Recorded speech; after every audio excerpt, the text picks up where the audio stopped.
Oh, I didn't play the summer thing. Yeah, it didn't work.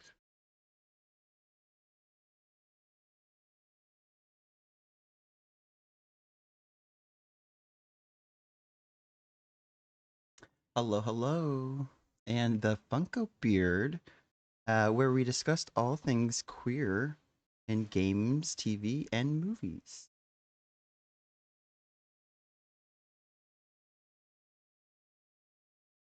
We also have reviews and emotions and thoughts and, stuff. So, you know, yeah. Yeah, totally. Many, many things to go over. There's actually, I think we prepared way too much, but it's better to be prepared than underprepared. So I hope you're ready to listen to our voices.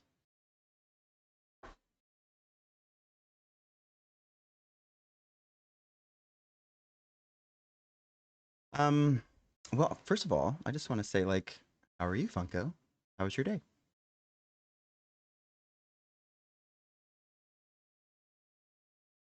Emotional. What did you? What movie did you? What movie did you end up seeing? I don't think you ever told me. How was it?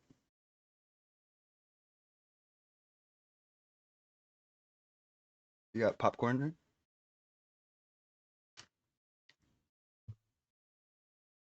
Nice. It's rated what?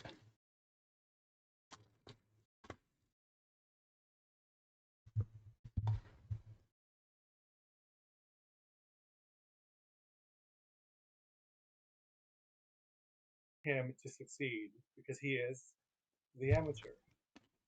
It's always the ones they underestimate. Nice. How Here's are a. you? I'm okay. You know, can't complain. Grateful. Got a roof over my head. Eating Popeyes. Had some Dr Pepper. Got a crazy roommate over there. Um, Yum, yeah, yum, yum. Eat yeah. 'em up. Yum, yum. Eat 'em up. Um, what? Here's a small question for people. What's the best like movie snack to get? I mean, popcorn for me, it's like ultimate. It's a no brainer. But like, you get nachos? Do you get a pretzel? Do you get candy? Do you get nachos and candy? What do you do? Funko? Nachos are my favorite to get, but popcorn never disappoints. Popcorn is like But let's I just do like love me some delicious nachos. yeah. Oh, dude, the big pretzels at the AMC, that's like an entire meal. It's so amazing. Yeah, and I try to sneak candy in, but you didn't hear it from me. Is this recording? Okay, I'm already reporting you to all the movie theaters in your area. good. I applied to some. I They would already work. have your picture, and it seems like they've caught you in the Well, stalls a few times. I'll change up my look. I'm wearing glasses right now. See, I work for Superman and Clark Thank you Kent. for. Oh God, good. Maybe they'll hire me. That'd be great. Oh, A little weekend she's thing. comparing herself to Superman. Okay. I feel like the So we're on a delusional oh podcast. oh Got it. oh delusional. Yeah, I mean, isn't it? You fake it till you make it. So I'll just be. We're Because I wore. delulu. I had my X-Men shirt on for this, and I wore glasses to look nerdy. So you guys are. I'm playing the part. Well, I Just eat have it up. my Captain Bear America, Yeah. you And know, your the and your wolf, and your bear. the wolf and bear, Yeah. And you have like the bear bear ears too. paw on my Captain America shirt. Yeah, I like the headphones. Are I this? do. I'm a total bear. They're cool. Which will Oh my God, Mr. tie Queen! into a later review for the Last of Us, but Oh God, dude. So the Funko Beard had me watch like so much TV today. This guy's a planner. I'll let you know. He's just like my mom. Type A. Anyways, um, it's a lot of emotion. So that's and the end of the podcast later. But today, right now, we get to talk about Nintendo Switch and the Funko Beard. Do you have a Nintendo Switch? I sure do. And actually, funny story. One of my former mods, not that he got fired or anything, he just left Twitch to go focus on school and a career. Cool. But one of my former mods, who was a friend of mine before during the pandemic, actually gifted me one. Oh, nice. Actually, I have it right here. Yeah.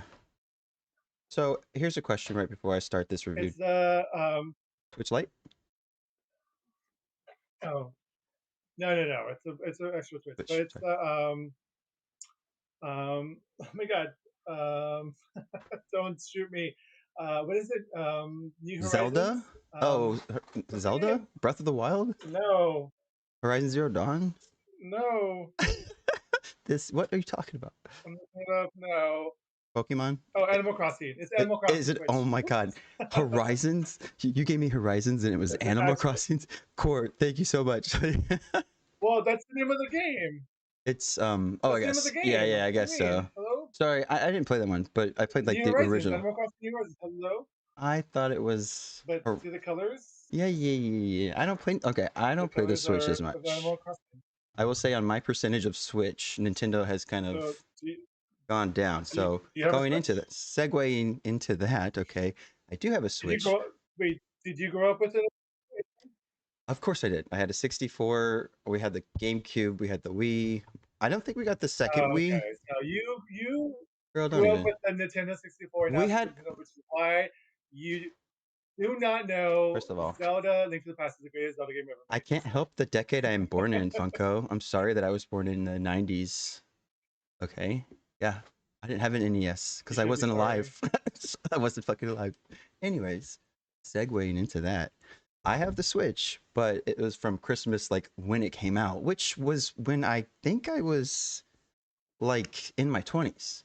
Because it's been like 8+ years. It's actually the longest console that has gone without a new console ever. So this is why, and other reasons, my Nintendo, like, oh my God, I need Nintendo equipment, has gone down because they're lazy and they're cheap. And they also, like, they know they have a hook. And whatever they do, they're going to get people buying stuff and give them money.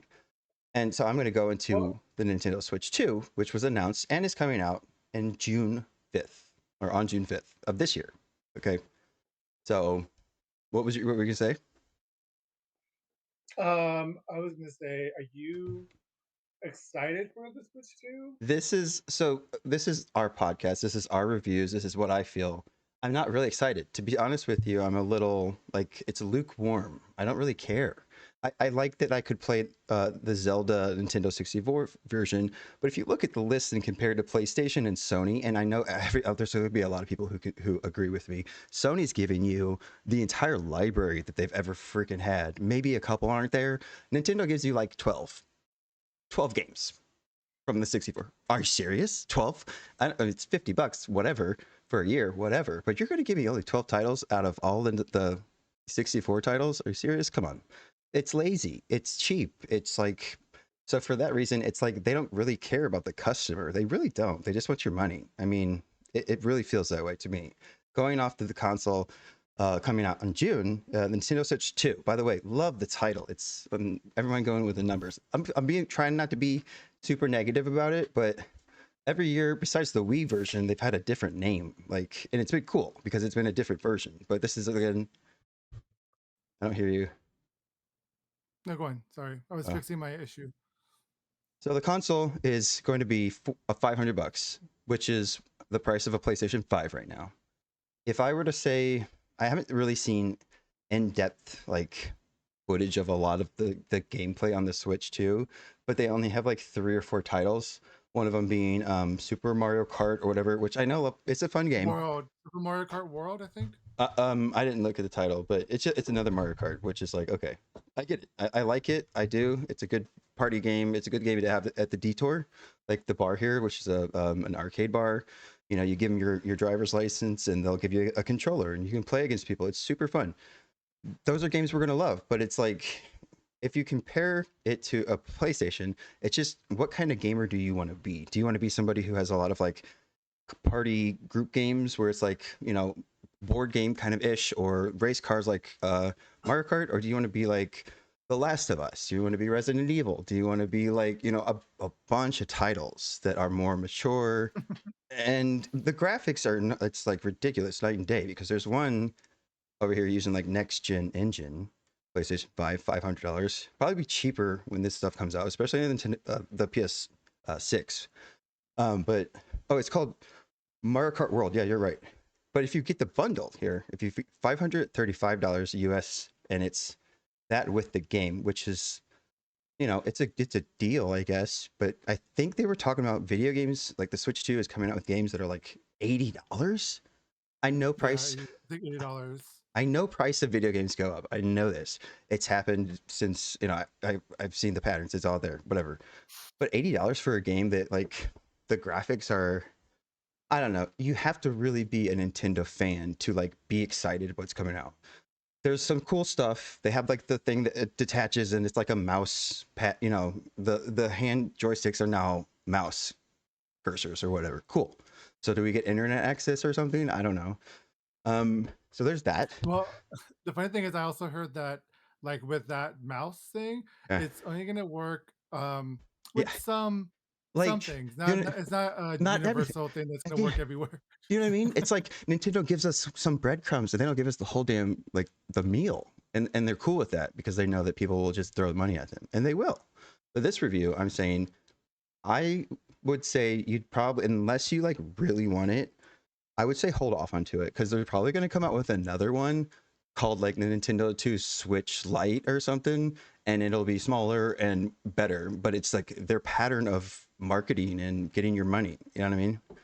Just hold off on it if you can Well, wait and get the I next one. I do feel like any type of games when they launch, it's better to wait. Like even the PlayStation 5 and the Xbox Series X. I think first generation is always better to wait to see like if there are any bugs or anything with the system. Yeah, which Um, hopefully like there wouldn't be, but I wouldn't put it past them. Like, how many Pokemon games have people played out there? I know there's a lot of nerds out there that love Pokemon, and like the issues with the game itself, with like graphics and stuff, or they try to do Mortal Kombat, and it was like there's memes with Mortal Kombat Tyler, Tyler, graphics. Tyler, Tyler, So Tyler, what? back away from the back away from the mic. Oh, am I too loud? Go on. Yes, but go Sorry, on. dude. I like to pick it up sometimes. It makes me feel like I'm cool. Um, but yeah, Oh, that makes it cool. yeah, I'm actually super cool. My shirt's X-Men, and I have glasses on. So let me go to the article because we have articles. We Googled stuff last night. We stayed up pretty late. I was Um, asleep most of the time. I just painted my eyes open. yeah, exactly. I don't think you could have slept with me talking because I'm loud. The Nintendo Switch. I've learned to tune you out. It's okay. Yeah. The Nintendo Switch builds upon its predecessor with significant hardware upgrades, enhanced controllers, and new social features, positioning itself as a formidable contender in the handheld gaming market. So here's the thing too, is Nintendo's focus is really about handheld. It's been that way for a while. I mean, yes, they have these consoles, but the fact that they incorporated a console that can be you can take it on the road, that's a genius thing. I wish they would come up with more of that kind of stuff.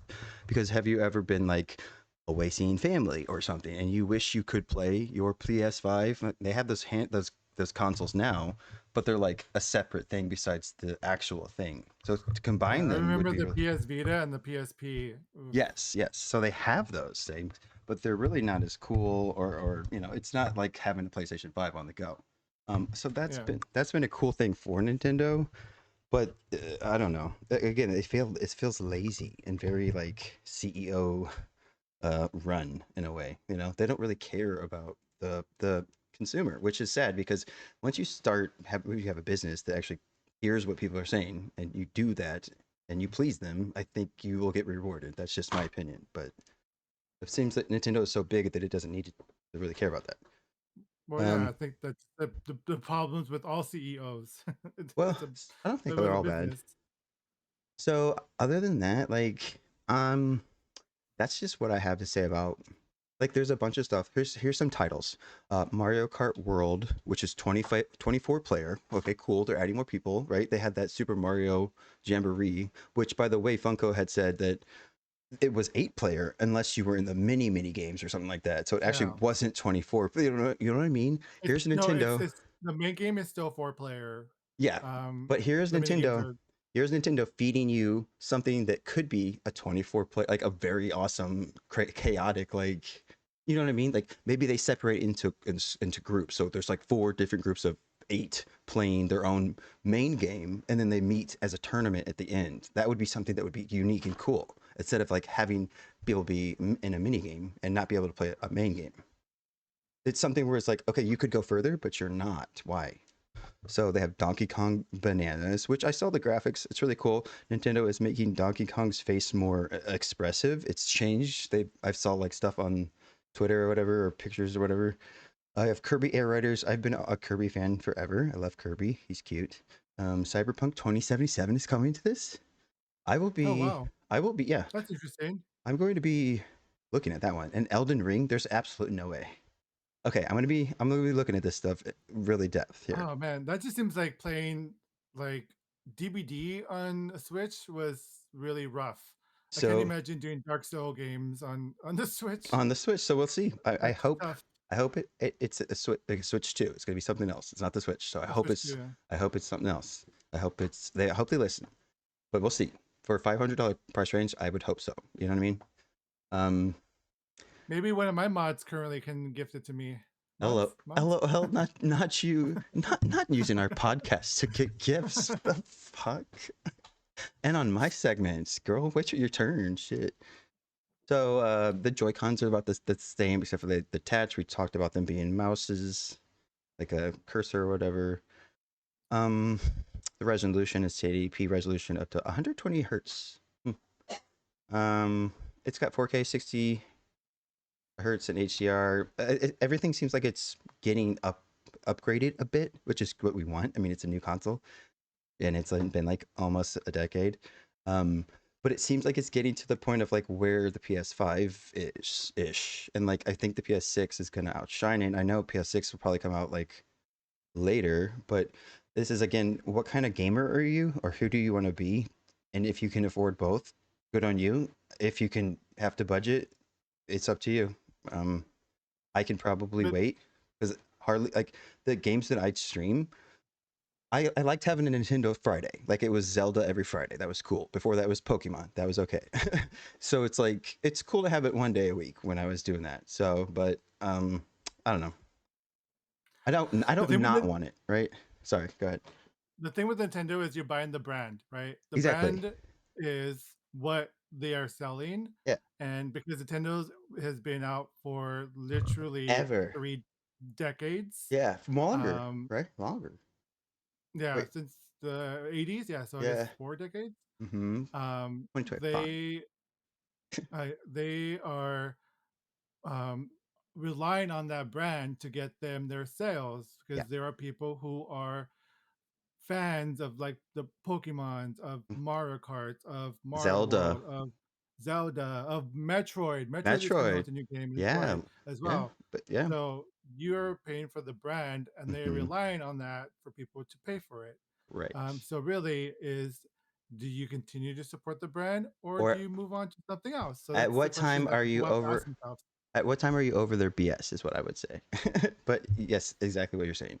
I mean, at some point, I feel like they will reach a point where they have to, like with Pokemon, they have competition with Power World. They have to try to do something different, or I think a lot of the people from Power World or Pokemon are going to go to Power World, kind of like Overwatch and Marvel Rivals. Like you saw a lot of people stop playing Overwatch this as soon as Marvel Rivals came out, which is my next segment. I mean, I kind of am done with this, or if you're cool with finishing Switch 2. Yeah. Switch 2, sorry. Okay. And then, so the next one would be yours. For me, yeah. So, like we mentioned at the beginning of the podcast, that we like to talk about all things queer in games, TV, and movies, which we definitely will go into. But I wanted to go over a film that I highly recommend and love, which is one of my favorite queer movies. It's called Weekend. After a drunken house party with his straight mates, Russell heads out to a gay club. Just before closing time, he picks up Glenn, but what's expected to be just a one night stand becomes something else, something special. Starring Tom Cullen and Chris New, written and directed by Andrew Hai, who created the HBO show Looking, or Andrew Hay. One of those names. I'm so sorry, Andrew. But anyways, this movie came out in 2011, so it's been a movie that's been out for quite some time. It's a seasoned Um, film. It's a It seasoned. is. But when the movie came out, I was just starting my 30s. And 20s was already like a hectic year. And I What a feel time like to be. these people were in their same age. And I never related to another gay character as much as I relate to Russell. The whole plot of this movie is that Russell's character, who's played by Tom Cullen, um, is not comfortable with his sexuality being out. He's out completely. Everyone knows he is. His best friend knows he's gay. He's not hiding who he is. He just expresses it differently. And Glenn, who is an artist, has no problem expressing his queerness in public wherever he wants. So that duality is such an interesting take to watch and see them pull each other out, especially Glenn pulling out Russell, and that watching and experiencing that was such a cathartic moment to come into my sexuality when I was about to approach 30. And even though I was out, I was still like, I don't know, aware. I was very aware of my surroundings. And afterwards, I felt myself being more comfortable and less aware and more comfortable with who I was. And so, for anyone who is feeling that sense of awareness and feeling like you need to hide yourselves in a way, I highly recommend to watch the movie Weekend. You could watch it on Hulu, Amazon Video, or you could watch it on YouTube. So either way, I highly recommend watching the movie Weekend. If you had to Tyler, give it, if you had to give it stars out of 10 or rating out of 10, go. it's it's like I think it's 10 out of 10 stars. I love it. Perfect, Funko. Think it's a It's a perfect. perfect movie. Okay. I love it. I love it You've so heard it much. here. If you have not, if you do not go see this, you are a fool, because this is rated perfect, 10 out of 10. Yeah. Okay. What was my next part? Marvel um. Rivals Season 2. Oh Going back my into video god. games. Don't step on my line. Next time you do it, I'll hurt you. Okay. Marvel Rivals I want season to see you. two. Bring it on. Let's go. It's over. Oh, It's look at over. that. Chat, get out of here. We killed. Okay. Marvel Just bring Rivals. it. Bring it, please. Marvel Rivals season 2. Can I have your? Actually, I want you to talk. Can I have your opinion about it so far? Because I want everyone's opinion. I am loving it. I'm hating the fact that I have to fight for Emma. True. and but I'm really enjoying the season. I First of all, I think they did such great marketing Oh yeah. for season 2. That trailer, which was one a great intro, especially for those who Yeah. has saw X-Men 97, which we'll Mm. go into a little later. Oh yeah. Definitely. Um, We're gonna but dissect this motherfucker. that was genius. Yes. Cosmetics, new map. Anyway, it's great. I love it Okay. so far. Enough. Go on. My turn. You're getting into my notes, bitch, and I know you fucking know this. I'm like, you can have 2 lines. That's it. Those are my notes, I'll okay, ask you bitch. questions. You talk. Okay. All right. Yes, we'll talk about it. Yes, I mean, I love this game. Obviously, I think I have a problem, but I have How many always. lords do you have? How many I lords do have you have? 6 lords right now, and two are Wild. two of them are Centurion right now. So I'm almost at 8. But anyways, I freaking have loved X-Men since I was a kid, and I know Funko has as well. For queer people, it was a very parallel connection where these outcasts, these mutants, these freaks were being targeted, and anybody who's really a minority can understand this. And I think that's why these movies and these games and these shows do so well, is because we fall in love with these characters. And also for me, I have a huge imagination, and I love like anything with powers and sci-fi or fantasy, so it can be all of that. And this game, for me personally, it's been just awesome. It's very fun. It's free. I think it's again going for from a CEO vantage point and the devs. It's a smart approach where you don't want it to be something where somebody has to purchase it and then continue to purchase DLCs or cosmetics, because you want them to spend a lot of money into it. So make it free, give them some free shit, but also make a lot of cool shit even cooler, and then put the price tag on it. And that's where they're going to get all their money. Especially if it's something that's like $3. They got Venom skin. That was what we had, 2 skins. It was Venom's orange skin, plus a token to get like a $16 skin for like that's a deal. That's an awesome deal. Like they're doing all the right things, and I know a lot of people would agree. But season 2, it's focused on mutants, and that's awesome.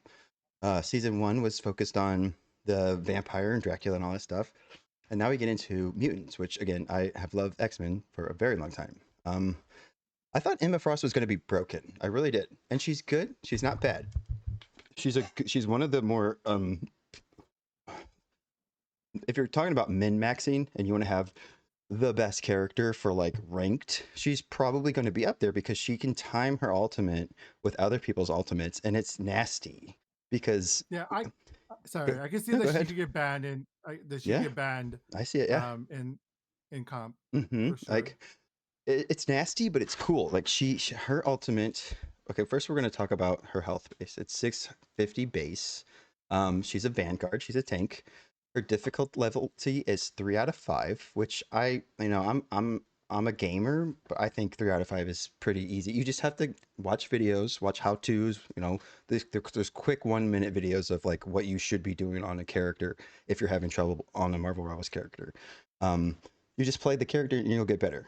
Her ultimate is called Psionic Seduction, and it Which is pretty sexy. it's super sexy. And it does this like psychic like what are they like rectangles like, but they're They're like like diamond. No, they're diamond form. they're diamond form, and it's this huge like AOE that shoots out of her like a funnel up to 30 meters. It's insane. That's a pretty long like for an ultimate like it's long, and it stops people. You cannot use your ultimate if you get caught in her thing, and you walk slowly towards her, like you're in mind control, like you're being like seduced, and at that time people could combine with their ultimates. Let's say it's like a Wanda freaking ultimate or anything Mhm. really with AOE, like anything that can pop somebody like a group of people out who are just standing still. It's Moon that. Knight. Yeah. Oh my god. Yeah. You Doctor But also, can we Strange. just say real quick, Go ahead. her line is so sexy. Oh yeah. Kneel, peasants. Yeah. And then Kneel if before me. and then the other one, because there's 2 lines, and I don't know if people have noticed this, but the first on your team, you hear something different from the opponent. The opponent will hear something like, uh, what is it? Pure chaos. But your teammates will hear the perfect hex. Blah. Okay. Every ultimate has 2 lines. One Wait, for one the more team, time. Say that one more time. the perfect hex. Blah.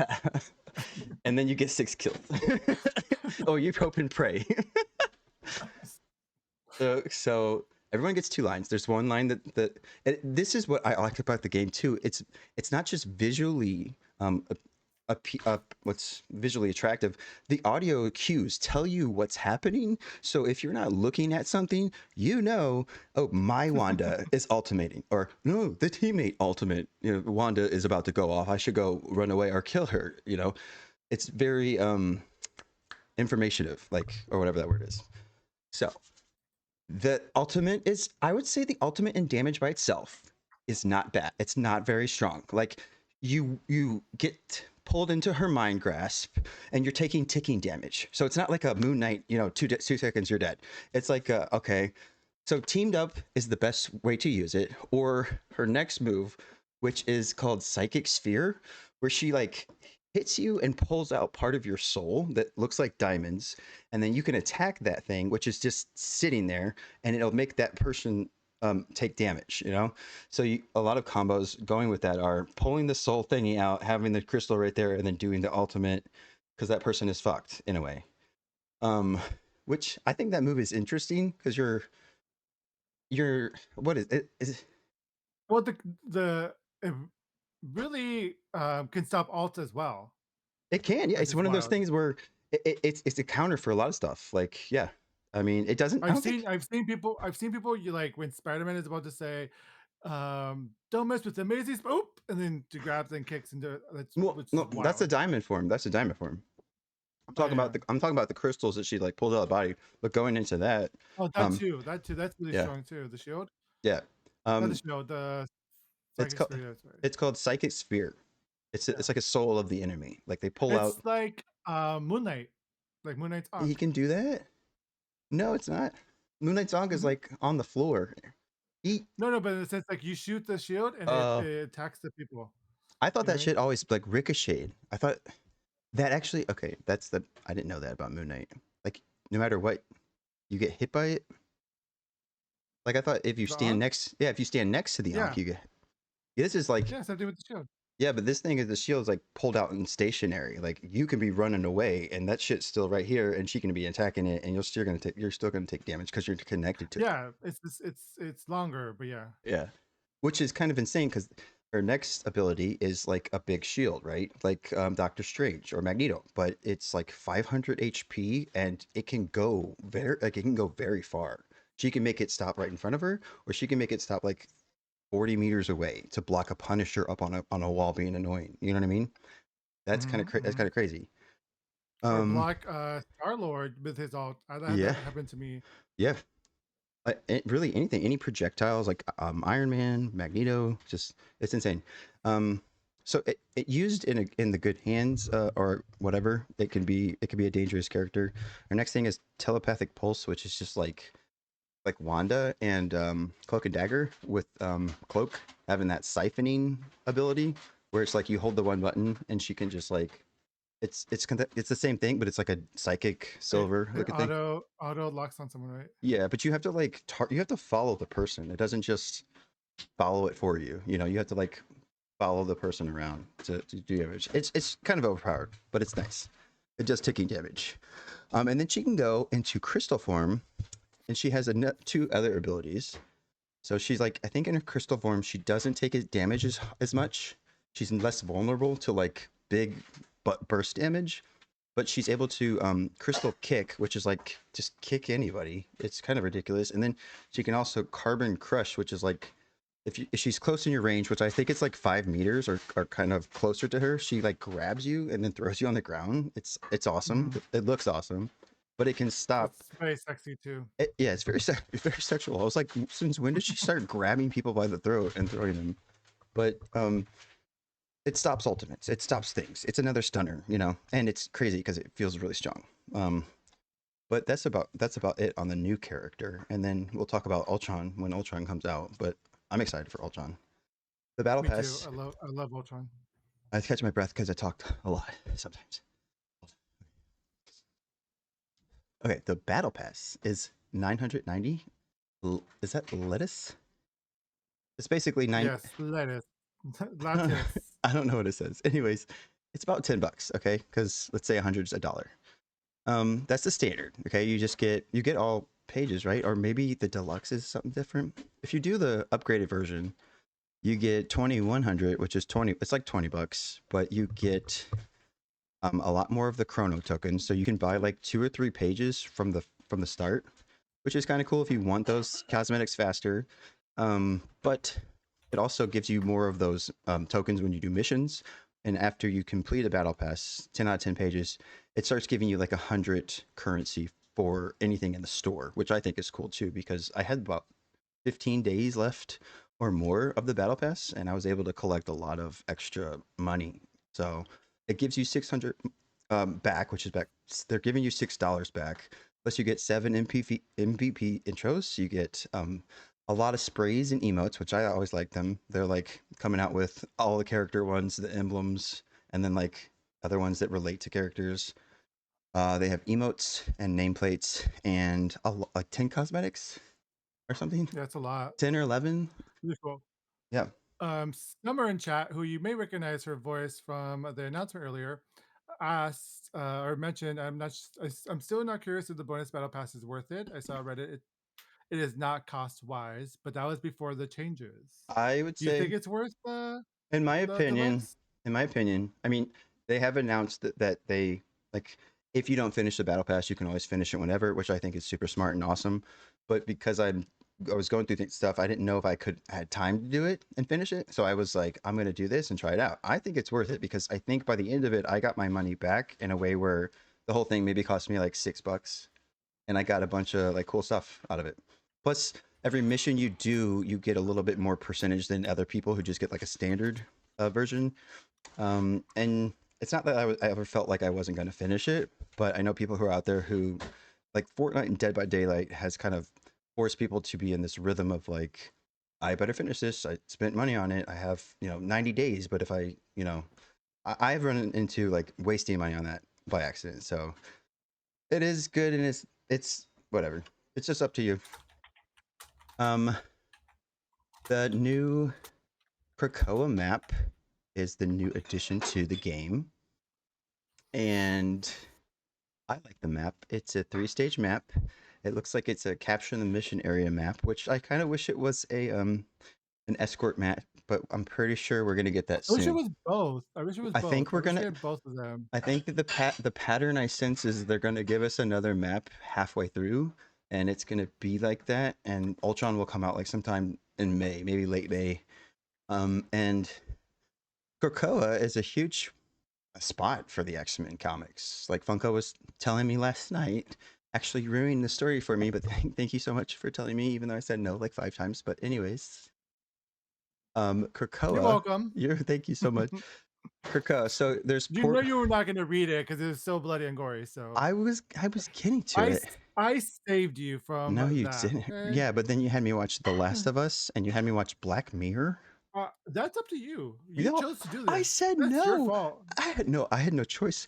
I get to choose the content for next time we do this, and it's gonna be like Barney or Power Rangers. We need something that love and happy with Sesame Street up in this shit.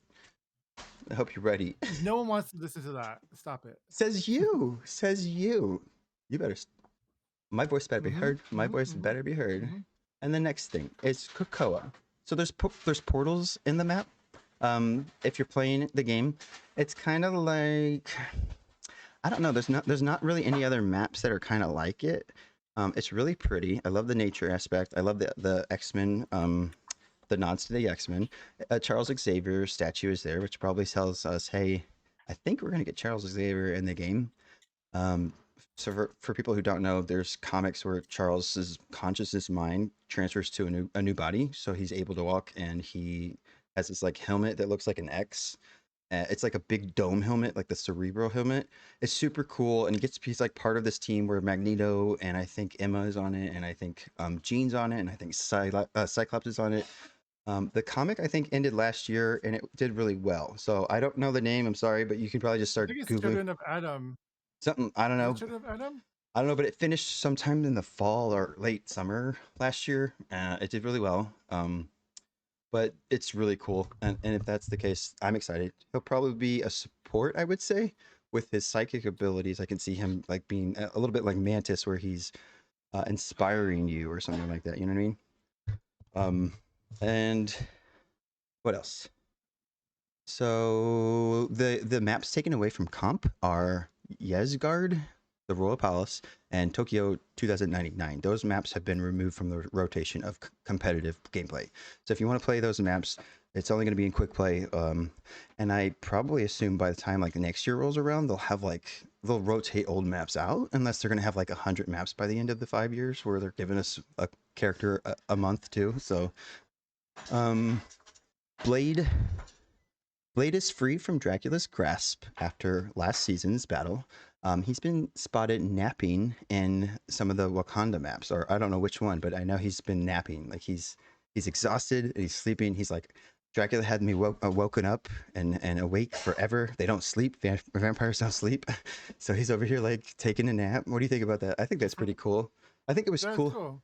how last season they showed us him too like captive. I think that was really cool. I like that. Yeah, I agree.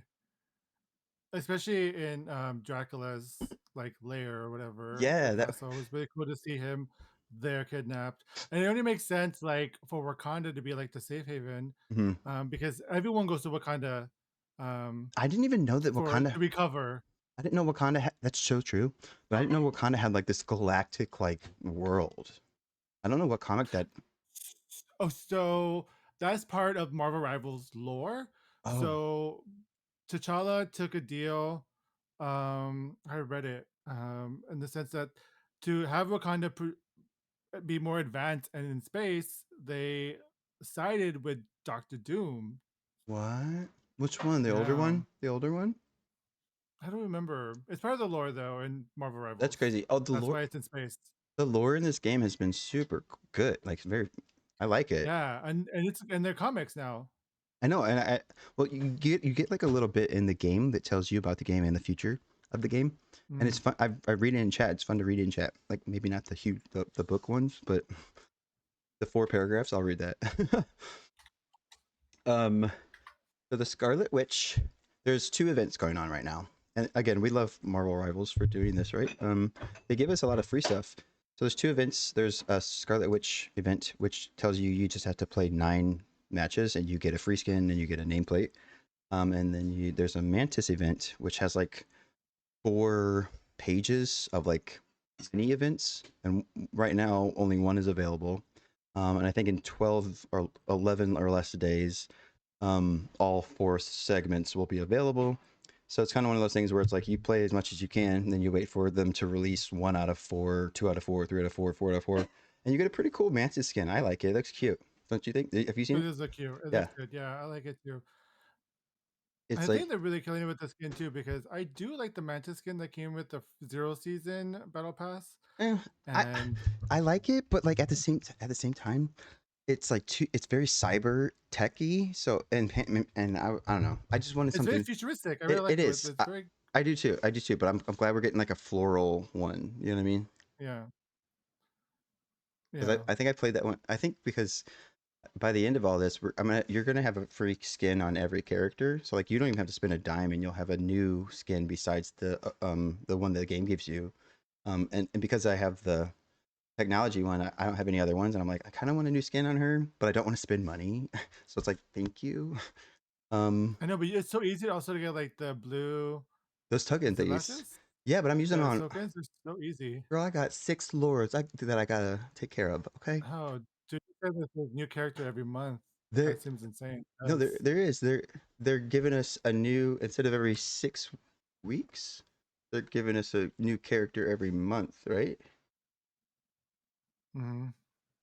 Yeah, that's what we're doing. So I think if you go off of like how long season 1 was, I think it was like 90 days ish. 3-ish month because it was like January, February, March. Yeah, March, So I predict, April. Yes. here's Yeah. what I predict. Emma, who we already have, Ultron, who's coming in May. I think June might be Charles Xavier or somebody who's a mutant from the X-Men, obviously because we're in the X-Men theme. But it's either that or what dragon was teased at the end of the trailer? There was like a dragon. I think it was Kitty Pryde's dragon. Oh, Dragon. Lockheed. Yeah, Lockheed. which Kitty Pryde would be an interesting addition to the She roster. would be interesting. Because she Interesting can to the go through roster for sure. walls. She can go through stuff. She can face through Yeah. stuff. And then also, I have seen a lot of things on social media where a mysterious man in red has been added to the game. So we don't know if it's going to be Deadpool or if it's going to be Daredevil, but we know that somebody dressed in red, probably name starts with a D, will be added as well. Blade is coming too. Yes, I Yeah. think Blade will be here. I just don't know when. I thought he was going to come like right after Johnny and the Thing, just because he was introduced. But I like how they're teasing us because they're like, here he is. You can't have him yet, but when you do, I know it's funny because a lot of people assume the leaks or whatever yeah, that we weren't getting Emma Frost, that we were gonna get Blade and someone else, and then boom, turn around, we did get Emma Frost. they were like, they Surprise, said keeping you on this your toes. Uno reverse, bitch. So there was a article from one of the devs, and they had said, so one of the people asked, "Are you data mining or putting all these characters in so you can get leaks?" And they straight out said that we're making a game. We're not wasting time on the data mine. So I Oh, think it's interesting. interesting. Yeah. I mean, even if the data is in the game, it's up to them when they want to release it. Because what they say, there was like the data mines had a list of like 12 or 10 people. Yeah, there was a big list. But if you think about it, that's about a year's worth of characters if they're popping them out every month. You get 12 characters a year. So, and if it was a company like this, was Marvel, they want to be prepared. They probably have the next couple years maybe outlined at least. I don't know. I still think it's one of the most popular games, like to It, rise so quickly. it's insane. Like, yeah, I think just Marvel has been doing a lot better. It's been out since the 90s, so or even before that. It was old old comic. We can get into that into another podcast where we talk about the Retro X-Men, well, it's just like Stan Lee, and you know, when was the Jack start of Kirby. yeah, when was the start of the comics? When was the start of like DC? When did DC and Marvel become a clash? What else was part of that like clash and didn't make it to the top two? You know what I mean? These are all things we're gonna get into because I love talking about this kind of stuff. Um, but on my list, Yes, here's yes. something here. There seems to be a bug where the events were not showing on your homepage. If that's the case, it might be fixed now because I know it was happening to Mr. Queen out there, who is a friend, and he wasn't like the events were not even showing. But then he like had turned the game off, went somewhere, and came back, and it was back. So maybe the bug fixed itself. Um, there's new drops that are live. So Twitch drops are basically if you're watching a show or someone streaming and they're playing that category, Twitch will reward you with items that you can use in the game. And this has been cool because it gives you basically a free skin, a nameplate, and like a Galactica spray, which is kind of cute. All you have to do is watch a streamer who's playing the game for about 4 hours. Really super easy, super simple. This time around, it's Namor, and somebody in this channel is It's a Namor. Namor main. They That's think that me. they think it's their I'm a main. Namor main. I am goaded as Namor. Okay, don't you? You Goaded. shut up. Also, I want to say the cool thing about Twitch drops and Twitch drops in general is that you could watch anyone stream that category. So specifically, anyone you watch play Marvel Rivals, which is a lot of us here. So able to support a smaller streamer is always nice, and you get free shit for it. So watch your favorite streamer play Marvel Rivals. Yeah, chat. It's basically like I did this for you. If you just watch me, it's like I basically did this for you. I made this for you. So it wasn't the people There's who not actually enough made it. skins. I'm just kidding.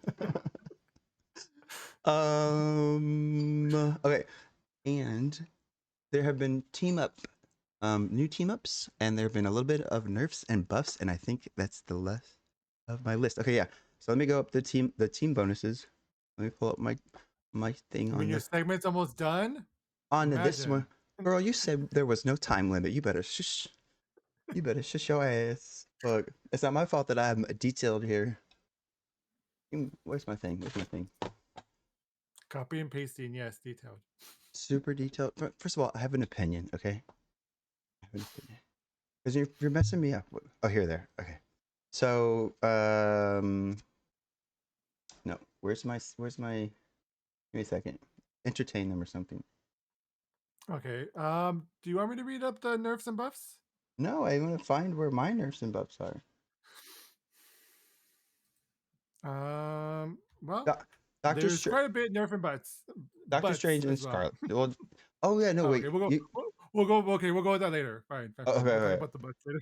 Doctor Strange and Scarlet Witch got a buff, or a team bonus. Captain America and Winter Soldier got a team bonus, and Emma and Magneto and Psylocke have team bonuses. So Emma gets like 100 more HP, and Magneto and Psylocke get an extra ability button, which is probably like an extra action bar or whatever, which makes a clone of them that does exactly what you do. So for Magneto, me being a Magneto Centurion, I clone and then I'll bubble somebody with my bubble because the clone will bubble me as a priority.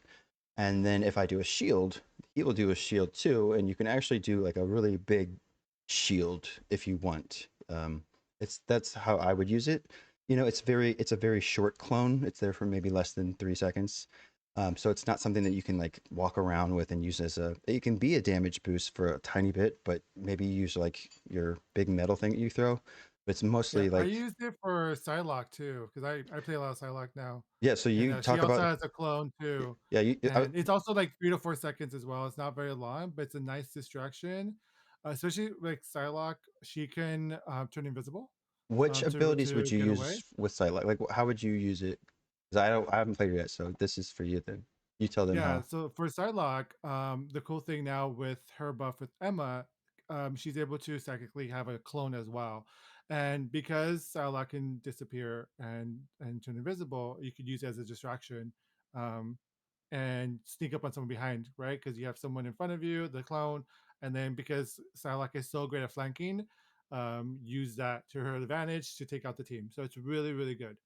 Um, it's a really nice buff because the other buffs that she has was with magic, and it was just her teleporting back and forth, which is fine. But I think this is a better use of her skills that she can do, especially since Salak is a flanker of the team. Yeah. I think they did a really good job, and it's cool because they're both psychically connected, and there's like there's history with Salak and Emma, which I think is really cool. Yeah. What kind of According to the game, history? Like in the comics at all, or just in the game? in the comics, yeah. So, Um, go on. well, you read because the inspiration here comes from the 2022 Hellfire Gala comic book, correct? 23, but yes, 2023. yeah.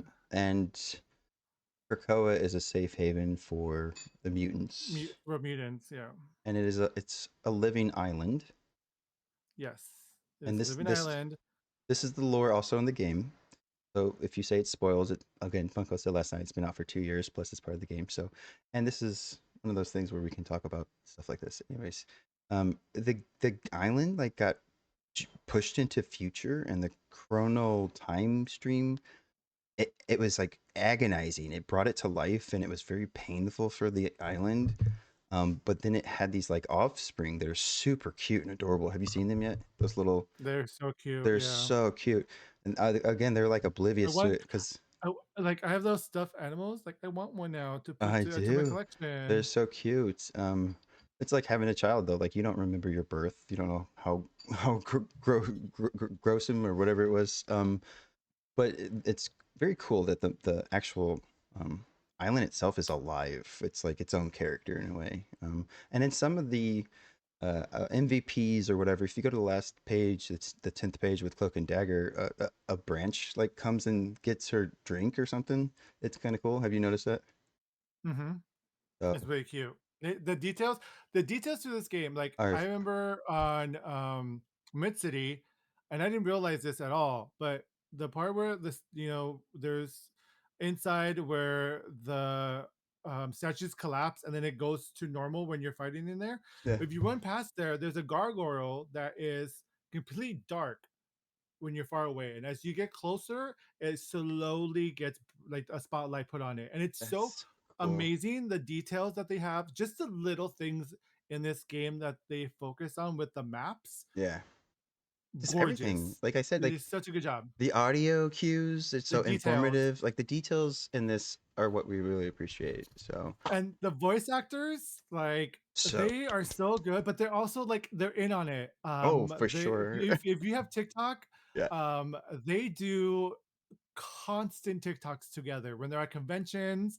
Wait, is this the They one when they all like said their line in a row? Yes, Girl, I yes, in a saw row. that Yeah, shit. That shit was fucking awesome. I was like, it are was these? so good. I It was was like, so it good. sounds like the voice actors. Are these the voice actors? Hmm, hmm, Dude, hmm. when it got to Psylocke, I was like, that sounds like Psylocke. Like I've been killed too many times by that to know that that's legit Psylocke. It's so good, and It's so it's good. just like it just creates such a great like I don't know environment to play this game, Yeah, you feel like the because passion and the want to like to do it, and I yeah, don't know the relationship like between the we're nerding consumer, out on just the graphics of this game and the yeah, story and the and the and voice so actors and stuff. that Yeah. just says a lot, and the voice actors.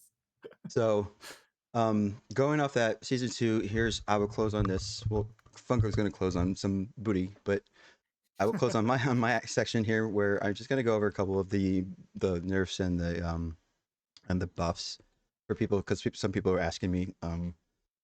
Captain America got a reduced base health from 675 to 650. Okay, remember Emma Frost has a base health of 650 as well. Reduce the shield value of Living Legend from 400 to 350. So that sounds like a nerf to me. Sorry, Captain America people. Um, Hello. I know that's one of your people, isn't it? One of the mains. Yes, Yeah. yes, I love Captain America. Doctor Oh, Strange. I mean, no more. Doctor Strange, we decrease daggers of Danak damage to projectile from 18 to 16, so it's 2, but it's probably still noticeable. Reduce the Maelstrom of Madness conversion ratio of dark magic from 1.3 to 1.2. That's kind of really small to notice. The Hulk increases his base movement. So again, when Bruce Banner would go to Bruce Banner. He's kind of easy to kill, so they're kind of increasing his speed from 600 to 650. His cooldown for Instructable Guard, which I guess is that the bubble? Have you ever played Hulk? I've rarely played Hulk. He's hard. I played Hulk, but I don't remember the names. Right. So I'm I don't know guessing. the names of any of these really. Like I just Yeah. know, go bubble, go Yeah. this, Yeah. go Yeah. that. Yeah. You're like, is that my left bumper RB or the main button, the main attack? I think this might be those green circles that he can pin onto, but we'll see. Decrease minimum charge for the leap. So it was zero point 0.7 seconds to zero point 0.5 seconds. Okay. I don't know. Hmm, These sounds like buff. I think maybe I don't know. maybe. Magneto. Magneto increased energy costs for Meteor M. So in order for it to basically, I'm pretty sure be 100% damage, do its full potential. It's going to cost 3,400 charge. Like waiting, if you're a Magneto main, you have to wait like this little clock counterclockwise or whatever circle, and it has to charge Girl, up. don't do that again. No, I'm just No, sorry. kidding.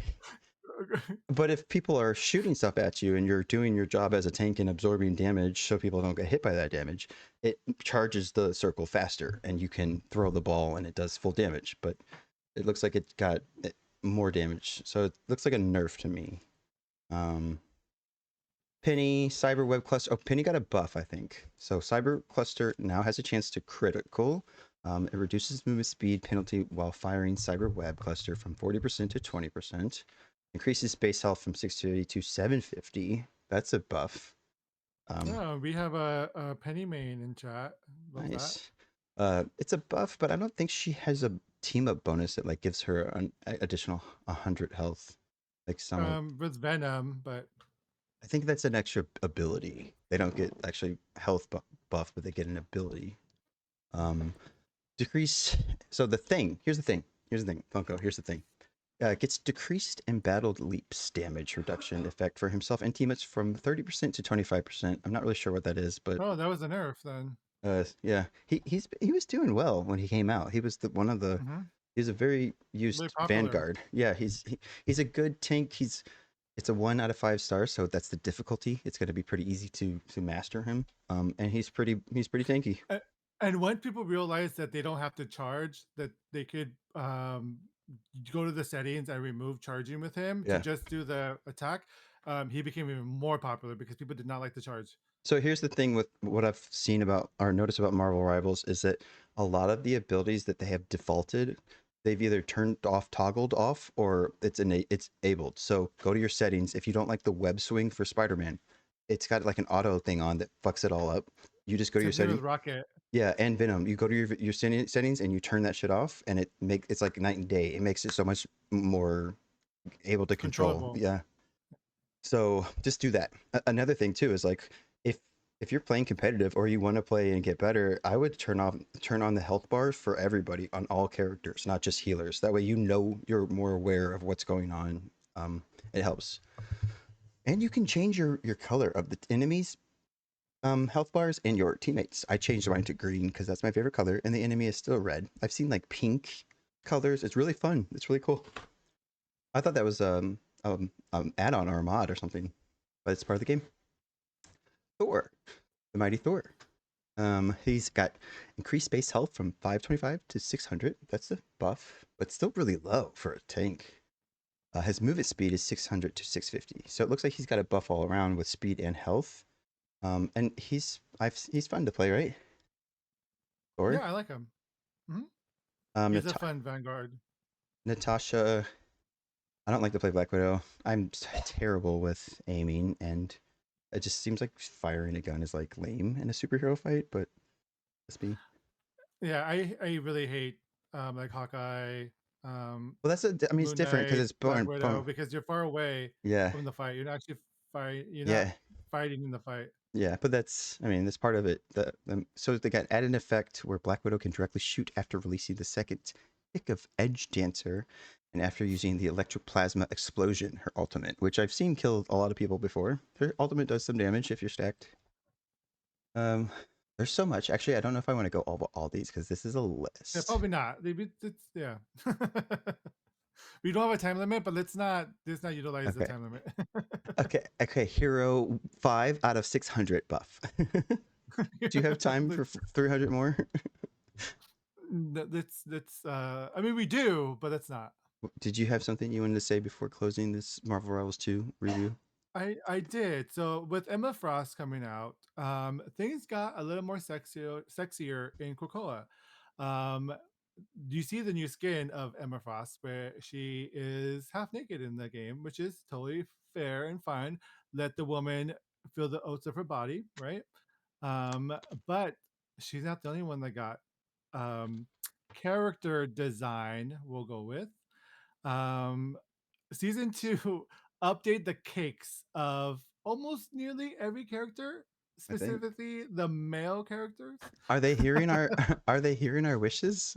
Is they do are you think it's they they're are hearing women wanting one, or they're so hearing queer people talk about how we want to sexualize the both guys? probably. And Marvel Rivals is reminding us that this game is also for the girls, the gays, the Heck theys, yeah. and the thems. So, any of the players who are homophobes in the game, well, screw you because we are also playing this game too. And also, why you Um, gotta be homophobic? Come on, be smart. Do it's better. 2025. Do better. But these are the characters who got a severe cheek inflation. Oh yeah, it's super. Bucky, Wolverine, Moon Knight, Star Lord, and Mr. Fantastic. Hey, And the X-Men outfits for Magic and Psylocke, they also got the booty, hey, booty, hey, booty rocking everywhere. hey. Butts are universal. You can be gay, straight, man, woman, whatever. Butts are nice. Okay, butts are cute. Butts are awesome. And Everybody like likes butts. they, when obviously I love Namor. My little Namor Funko Pop on my microphone. And when the skin came out with him as his booty shorts, I immediately bought that because I love Namor from Wakanda Forever, um, but um, he's also my favorite character to play in Marvel Rivals. But then Captain America came out with the Infinity War Tongue skin, pop. the booty cheek, be cheeking. So basically, if you Um, want Funko Beard's money, make a character with big booties. yes, please do. Yes. So, hopefully, there'll be a lot more sexier skins for the men characters as well. And But the fact that they're buffing the butts is a mhm. good It's a sign good sign. for future to Yeah. come. Oh, before I go, like Rocket got a buff with his ultimate. It now heals and does a Oh, that's a damage great. That's boost. great. Yeah, It's a great it's buff actually too. it's actually now it's a healing cooldown, which it should have been because he's a support character. But it also does damage boost for your teammates too. Instead of 40%, it's down to 20, but you get the the back with healing. Get that back with healing. Um, and they're going to try to do more comic book accurate cosmetics, which comic book cosmetic like skins are sexy. Like there's a lot of Hmm. risque ones. So hopefully they Very are much listening. so. They're listening to the fans, and I think they are. It's been plus plus plus for me. Marvel Rivals is doing a good job. Next. And just saying, if you really want the butts, there's the bulge and butts mods out there. Anyways, moving on from that. No, don't fuck up your computer with mods. I wanted to go over. I was scrolling to TikTok as one does, or some on Instagram. Um, Thank you. I feel and heard. yeah, that's a very targeted. It's a very specific comment. um, and I saw this video from Pink News, which is also on TikTok, but it's also on Instagram, and it's a very beautiful video. I'm gonna play it. For those in Tyler's stream, I'm not sure if Tyler has it ready or not, but I'm gonna Don't go have ahead and play on my side. This is a cute little video. It's 10 celebrities with queer siblings, and them talking about their siblings.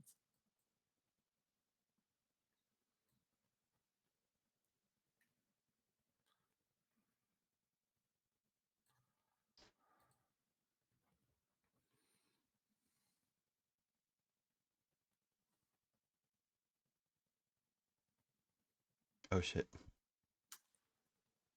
And that's Chloe Oh. Moretz, who has 2 gay brothers, Cyndi Lauper, and Chloe Moretz, who has 2 gay brothers, Cyndi Lauper, and Chloe Moretz, who has 2 gay brothers, Cyndi Lauper, and Chloe Moretz, who has 2 gay brothers, Cyndi Lauper, A lesbian sister.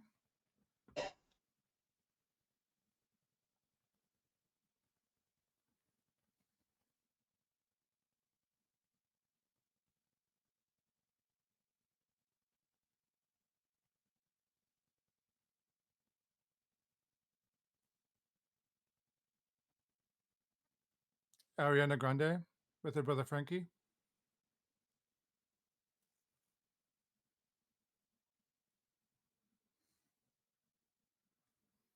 Family. John Cena. We were raised in a small town in northwest Georgia. It's a very Christian Baptist town. So when my brothers came out, it was fairly His gay brother Dan. jarring to the community.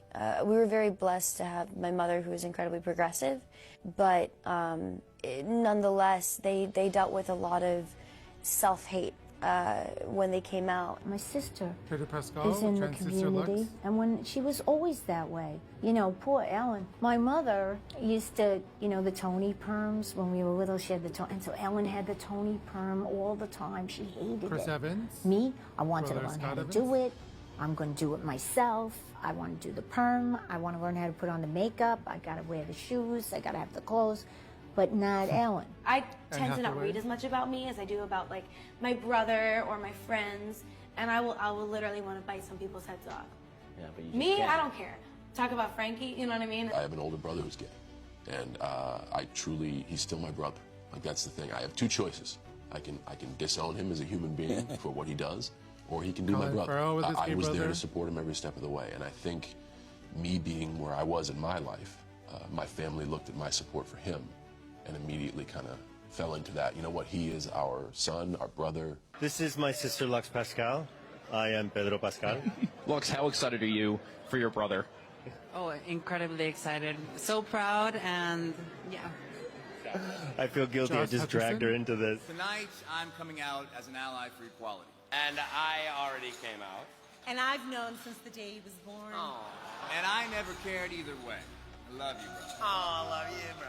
I was born the younger sister of a gay man, my older brother And Mike, Dylan O'Brien. and the daughter of parents who are both empathetic to and loving of the LGBT community. In my household, being gay was and is And that, no big deal. is When my brother Tessa came out, Reeves we with hugged her him, siblings. said we loved him, And and that who was speak that. out I found out for my brother was gay queer when I was rights. about 9 years of age. And it's, I mean, we're going to talk about Pedro Pascal a little later, but the fact that he's in 3 really popular franchises, Like the big Mandalorian, three. Star Wars, Like if there's Last of Us, anything, and Fantastic Four, and yeah, he's so outspoken for trans rights is fucking beautiful and inspiring. there are. And he does not give a shit You shouldn't. about his career or anything. Like, he will defend his sister. Yeah, And just, you know, that's just a beautiful thing that I wanted to share with everyone. there are so many actors and people with like siblings who are queer. Like this list is huge. Mm-hmm. And there's more. There's more out there. So I kind of want to like do some investigating and see Did who else yeah, would who has a gay sibling or queer sibling and speak out on gay rights. I'm sure there's many out there. yeah. And the next couple of segments are just little promotion stuff that we're excited for. Are we getting The paid for this? No. maybe, Oh, okay. maybe. I mean, are you getting paid? No, but me, I am right maybe. now. Hold on. Let me run an ad. No, I'm just kidding. So quickly, just want to promote a couple things. I think it's worth checking out. Are they queer? Maybe not so much, but there's something that We're definitely interested should be in. on the lookout for. Yeah. Yeah. I have an Xbox Series X, as well as PC Game Pass, How and I want much? to. How much would you say the Xbox Game Pass is, or the PC the Game Pass I don't remember. I think it's $14.99, something like that. for the year, Maybe for the 19 month, for the month? for the month. Okay, and you get how many games? Oh, unlimited. It's a Unlim- lot. It's So I would say it's so probably many worth it. games. Yeah, it's probably worth it. It's really good. If you're gonna play games, it's probably Um, worth it. And so the game that we're going to talk about is the South of Midnight, which just came out. I definitely want to check it out and play it. It's free with Game Pass, the PC Pass. It's $39.99 on Steam or anywhere else, and it's developed by Xbox Studios and Compulsion Games. South of Midnight is a third-person action game adventure game. The game is set in Gothic fantasy American Deep South setting. South of Midnight follows Hazel's, which is voiced by Adrian Ray, journey after a hurricane devastates her hometown of Prospero. Pulled into a southern Gothic reality where folklore creatures emerge, Hazel must become a weaver, a magical mender of broken bonds and spirits. Along the way, Hazel encounters all kinds of mythical creatures based on Southern America legends as she confronts enemy creatures known as Hates and untangles her family's past. Hazel seeks to reweave the tears of the grand tapestry and find a place that feels like home. The graphics of this game looks amazing. I love the fact that it's rooted in the deep south lore. And it just seems like a really fun adventure game that anyone could play. Yeah, So I was watching like Surrealism play on Twitch, and it looks fun. It looks like it's got like a fantasy vibe to it, obviously, and mhm. the gameplay looks really fun. The bosses look challenging. The monsters look challenging. The cosmetics are cool. Like it's one of those things where I feel I get fantasy a lot. I get like Yeah, it's like a spellcaster. nice folklore. Yeah, Um, like the story itself seems very rich. it's yeah, And and if for having the battle pass, if you got it, give it a try. Even $30 or $40 sounds like a good deal. Like it probably isn't as yeah, long especially as games like we just talked about Switch being $80 $80. for a game. Yeah, like Yeah. come on now. That seems like a good like yeah. A good deal. Now something else. So please go check out South of Midnight. Very, very that's something that I'm gonna be playing this week. Um, so check it out. Um Now probably won't be able to stream it because my Xbox is in my bedroom. So maybe I'll stream from my bedroom. Wait, huh? No, never Huh? mind. What? You confused Nothing. me. Moving You- on. But something else I want to promote. I got this book, and I really recommend it as well. This is why they hate us. Let me find the camera. There's the Mhm. camera. This is why they hate us. It's a novel by Aaron H. Aceves. The character Enrique or Kike Luna has one goal this summer: get over his crush on Celine by pursuing his other romantic prospects. It is a coming of age bisexual story set in the streets of LA.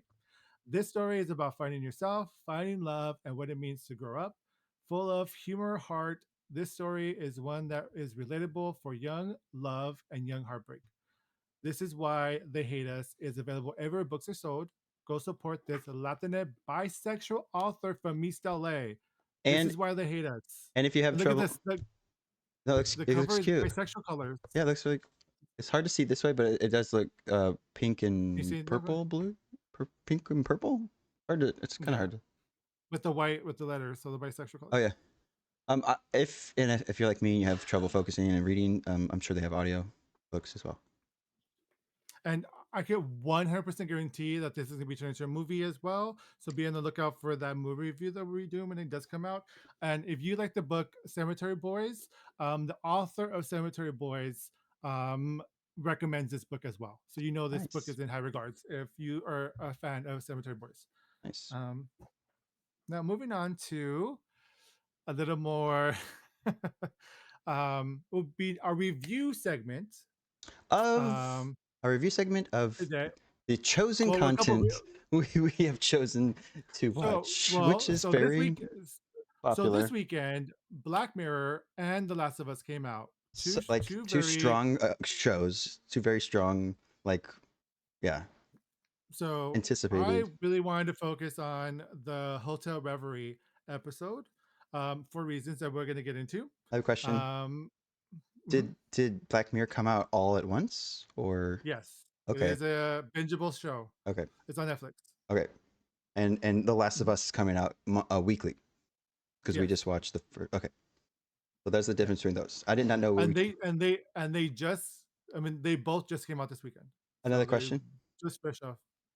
Do Yes. you have to watch like every episode of Black Mirror to understand a single episode? No. Okay, No. There. It's.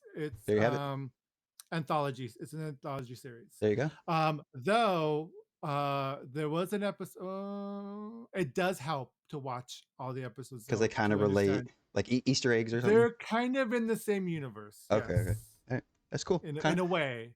To me, I think that's a It's cool those are directive. those are their Easter eggs. I'm not going to say anything else. Okay, well, I'm going to say Because that reminds me of American Horror Story. I like the approach. It's a different take on like a television yeah, series. it is. They're very similar.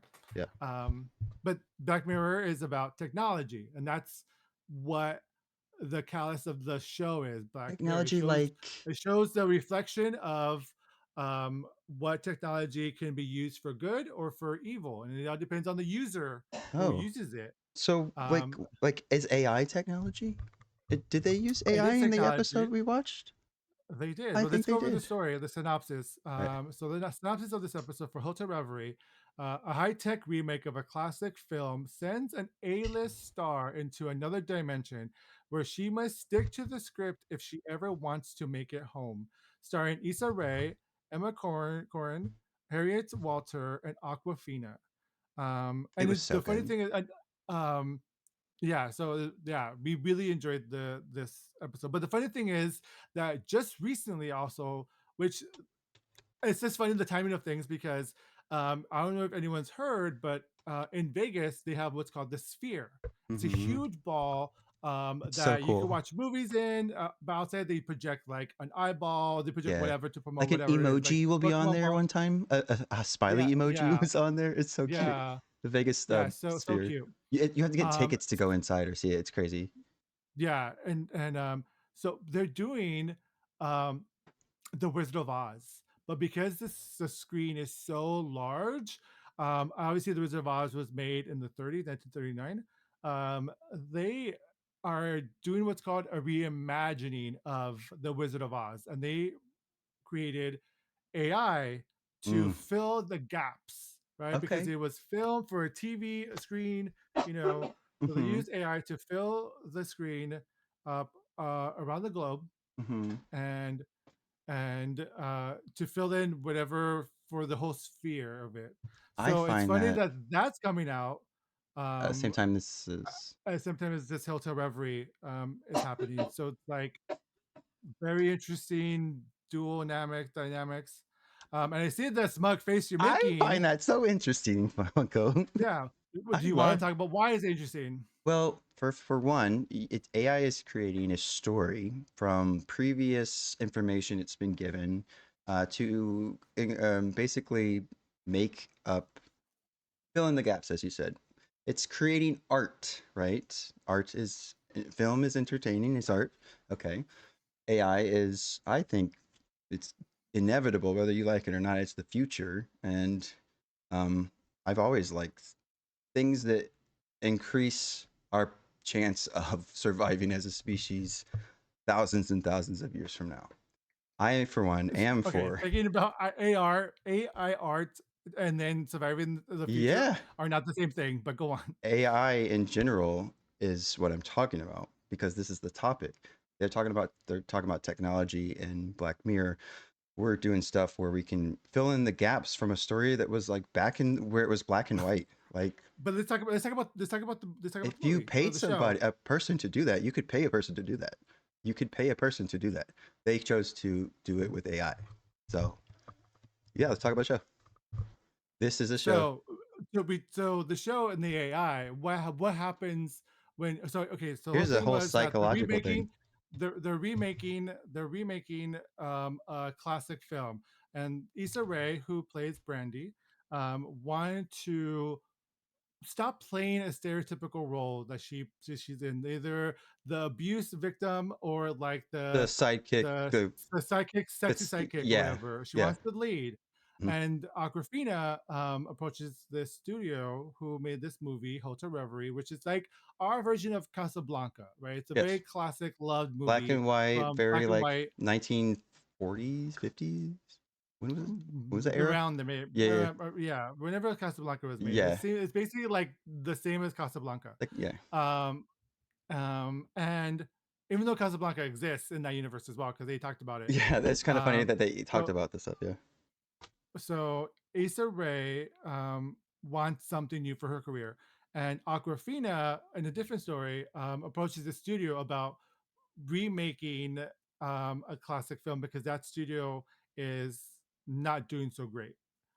So she has the idea of creating an AI remake of that film because that's the hip thing to do.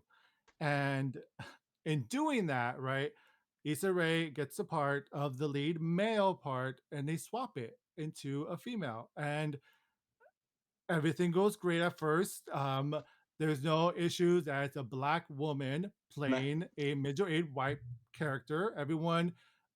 Hold on. Everyone is accepting of that, right? And in a time when that movie would have been made, would not have been accepting of that at all. So for them to use the AI and everyone be okay, it's a new take on the classic film, is where the story starts. Um, you wanted to say something? So the it's the tech the AI is this like world that's been built with computer. All of these characters aren't real. They're all ones and zeros, right? But it looks like it's real. Like it's like the Well, mind the thing. the AIs believe that they're real. They Yeah, believe that the world right, is real. right. But and so they're So, basically so, so the thing about this show, Black Mirror, is again how technology can be used for good or for evil, right? And I think um, it's a lesson on using AI in artwork and the dangers it could possibly possess in the future, right? Because we're talking about the future, you talk about sustainability, how everything is. If someone were to go through that, and we talked about this, how traumatic that experience would be for that person. people. Okay, I want to say that people get laid off all of the time and lose their job. It's life. People have to deal with things. Okay, and secondly, this show is talking about how it utilizes AI to create something that shortens the length of time needed to make a film, and probably the cost of spending all this money on crew. And then if we're talking about AI and like the Vegas thing, that's happening IRL in real life, where they're using something to create art. I don't know who they're paying, but And that goes to the question to chat, like, is this ethical or not? I know. But I'm And that's sensing a something lot. that people. I sense a lot of emotion when you're like saying this stuff, which I understand. I'm not emotional at all about it. Okay, but you have an opinion about it. I do. I don't support AI art. Okay, That's my take. even if I would somebody rather have has a someone. subscription to something that they're paying, like Canva has things that you can create art by typing in something like a paragraph. It will do it. It's a thing in Canva. So But there's also a way to make things yourself without having to use AI right, art. right. But sometimes you don't have time or the money or the resources or whatever to pay an artist $100 No, for. no, but if you do it yourself, you make the art yourself But without I am okay having making whatever. art through that because if it's going to be me, that's the only way I can make something. I'm not an artist where I can create So the elaborate problem with AR, images. the problem with AR is that AI draws from like the web, right? I So understand, and I understand. no, wait. We're Wait, wait. talking about this. Let's talk about it. AR draws from the internet, so it is not creating anything new. It is um, taking from whatever it can take from. So whatever is on Canva, the templates are pre-made. So on It's Canva, that's a generated. program that's pre-made. They're pre-made stuff. It's not that There's a they, bunch of like taking this. from It's stuff. not doing. I don't think it's doing that. Even if it were, it would be like me saying I'm getting inspiration from so and so. I'm not literally taking their piece and saying that's mine. It's creating something from what it sees from scratch, like in a way that it's not copying and pasting it. And you know what I mean? Like I get what you're saying. I get the concern. I am an artist, dude. I have an art degree, a bachelor's, and I am an artist. As soon as I got into adult life, I said, "Wow, fuck! I probably should have gotten a degree that's going to get me something where it's stability, it's income." Okay, trust me when I say I understand that it's taking stuff away from current artists, but this is a life that it just sucks. You either have to make a choice or you can. I do. This is my opinion. I mean, I get what you're saying. I do. And if you guys don't agree with me, I don't really care. This is my opinion. This is why I'm here. but I have an opinion just like you do. AI is not stealing people's jobs. It's not. And if it were, it's lowering the tedious jobs like the grocery store stuff so that we have time and room to like do something that we should be doing to grow ourselves. But we're human and sometimes we don't do that. So I get what you're saying. I do. But again, I don't know. I don't. It doesn't sound like you get what I'm saying, but that's fine. That's your I do. opinion. I You're have my very opinion yeah. about it, Mhm. and you have your opinion about it. I do. So I mean, Because it's your one of opinion. those it's You one of those stated your opinion. questions. I haven't said anything about like. Well, again, it's one of those questions like at what point do you think that this consciousness that is aware, when does it get laws? When does it become things that we can no longer kill or end or Well, reset? that's At what why point there's does been. AI become something Well, that that's we why there's been strikes against AI. That's why okay, there but was there has been a strikes like whole thing about AI yeah, because it's evolving. So now yeah. people are trying to s- things are like getting out of control with it, right? So Mhm, people are trying to instate like rules with using it because it's a whole industry. mhm. Hmm. Okay. And did you so the show Is that enough? Is that okay? we're not trying to That win doesn't an mean argument anything. here. I'm just going to say, okay, you're more concerned about how it's taking away jobs for artists, which is a concern for a human, which I understand. I get it. But you're saying Mm, okay, fine. Then let's just move on because, yeah, let's move on my God, because I wasn't bringing this up, you but did bring it up. I was talking about the show and stuff, and you kind of just so talked was about I. this entire like chat about what do you Read, blah blah blah read, read artists. the Uh, read the no. Okay, The whatever. thing is, I Yeah. use So the AI show for was like great. everything. Like it's very helpful, especially if you have a learning like Hotel shit and Reverie of Black Mirror was a great queer story. yeah, There there was was very like there was very intense sexual moments that were hot even for me, and it was women. There were moments with like it's again it's that psychological question. If you take psychology in college or anywhere, like it's the question of if the teleportation becomes real where but it breaks down your atoms to where you're basically disintegrated and then you get reformed back wherever you're teleported, are you still you or did you die and get reborn, some shit like that, right? And or like if you were in a simulation but you didn't know until like you knew, but the outside world was all fucked and like apocalyptic, would you stay in the simulation which is like this very fun, very like I'm alive and I can eat shit, or would you choose to go to the real world? These are the questions that arose in my head when I watched this episode because it's very that. It's very like, hey, yeah, this isn't you reading your lines as an actor. You're kind of like going into this computer, your brain. You're going to be like consciously here and it's going to look and feel very real, but it's not. And there's a moment in time where, are we doing spoilers or about the show? yeah, we can do spoilers. There's a moment where the guy like knocks over, which is funny that you mentioned yesterday. I don't like cups with no lids because he knocks over like liquid onto the computer, which like turns everything off, but leaves her consciousness in the AI. And for them, maybe minutes are passing or an hour, but for her it was like 3 months. It changed the calendar for like 2 months. I saw at least. So her and this AI, who is not real, but now consciously aware that it's an AI in a play that came out 60 years ago from an actor who's dead, who she is supposed to be. And it's like, okay, they fall in love. They literally fall in love. And it's that question of like, what is reality? What becomes reality? Does pain become reality? I told you after that show I had to take a walk. That was what took me so long because I have these thoughts of like, okay, ring it back in. What like it's one of those things that if you like psychology, this is like very you right here. And then not only does it do that, but in the show she falls in love, whatever, and then like within how many, it was like not even a minute, Funko, right?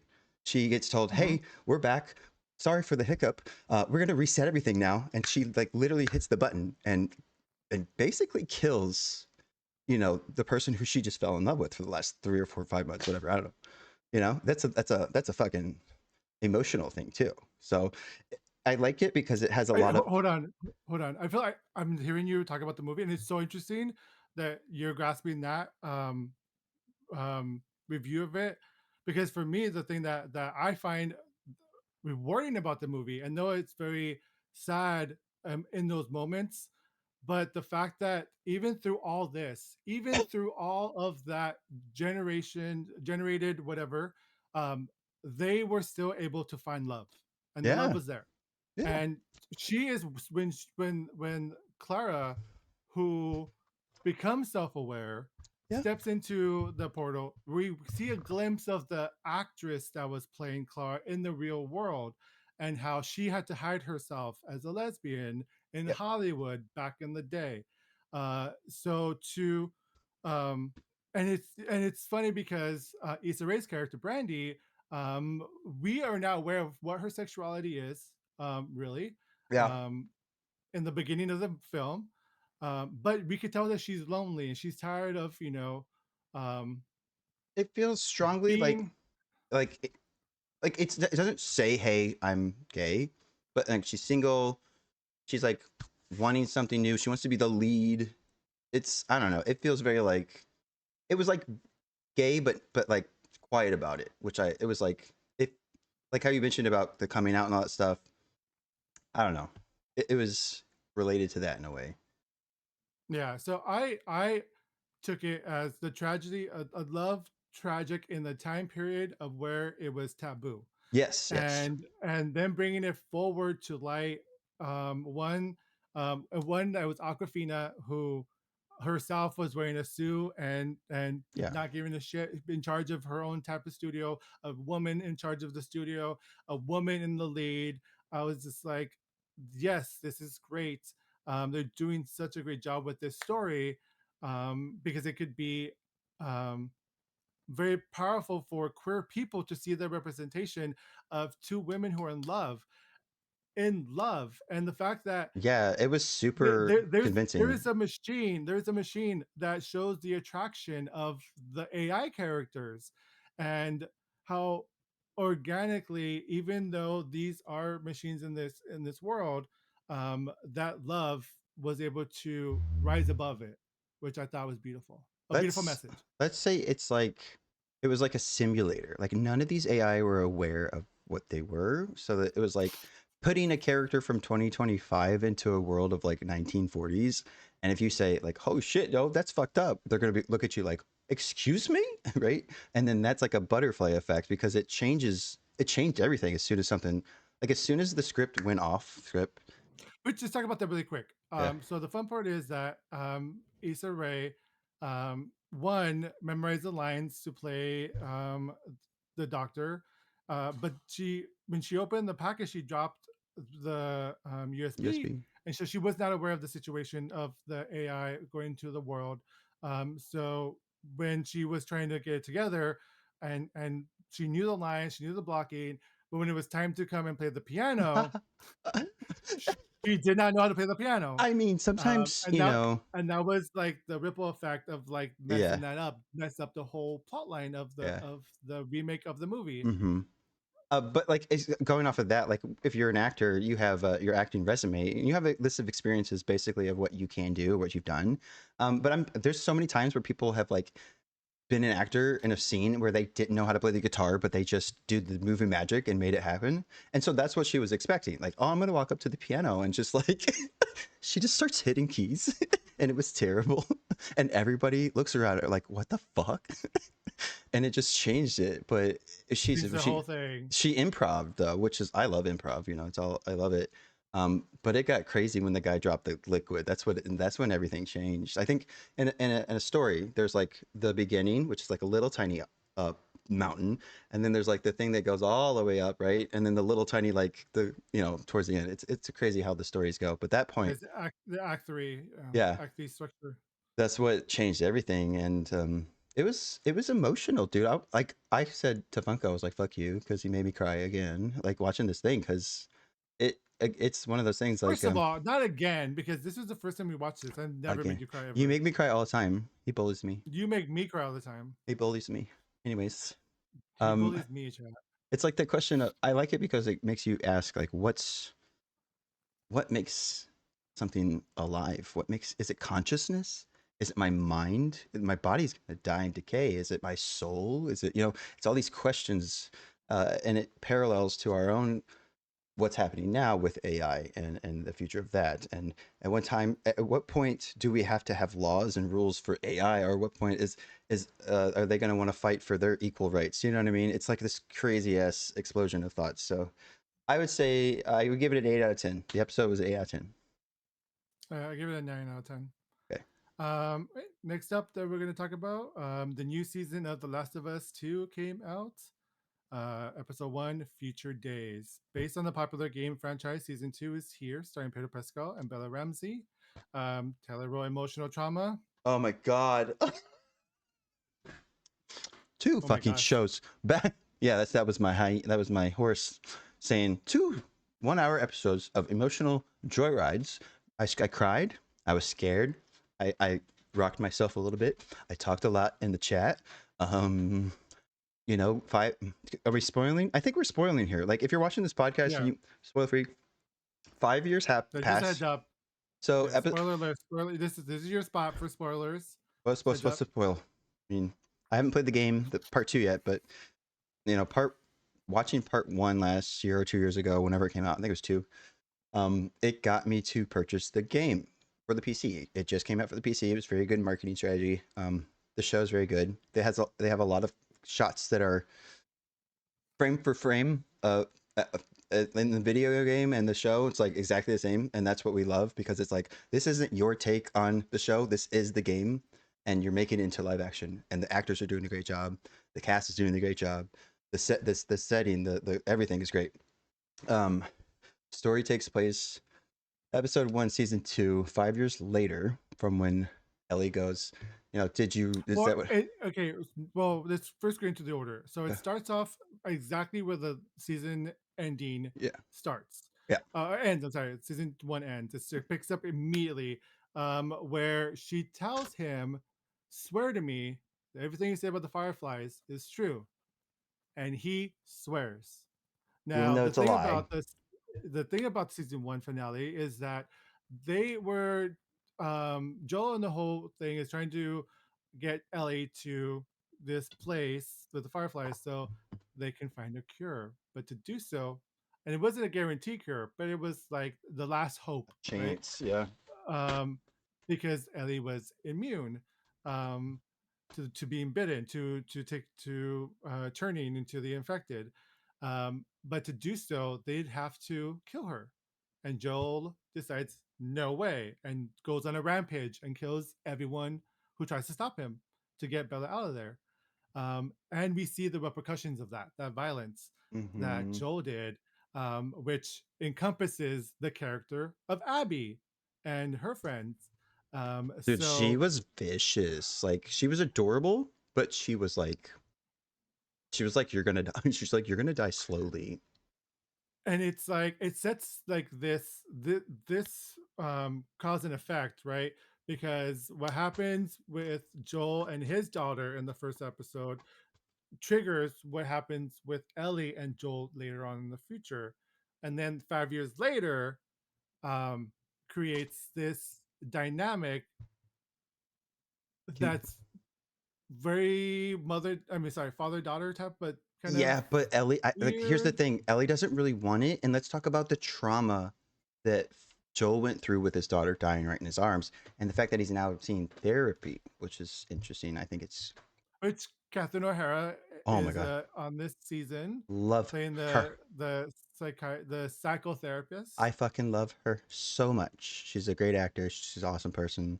She plays this role amazingly. I don't know in the game. I haven't played the part 2 yet, but the range she has and the way it made me feel, she did a good job.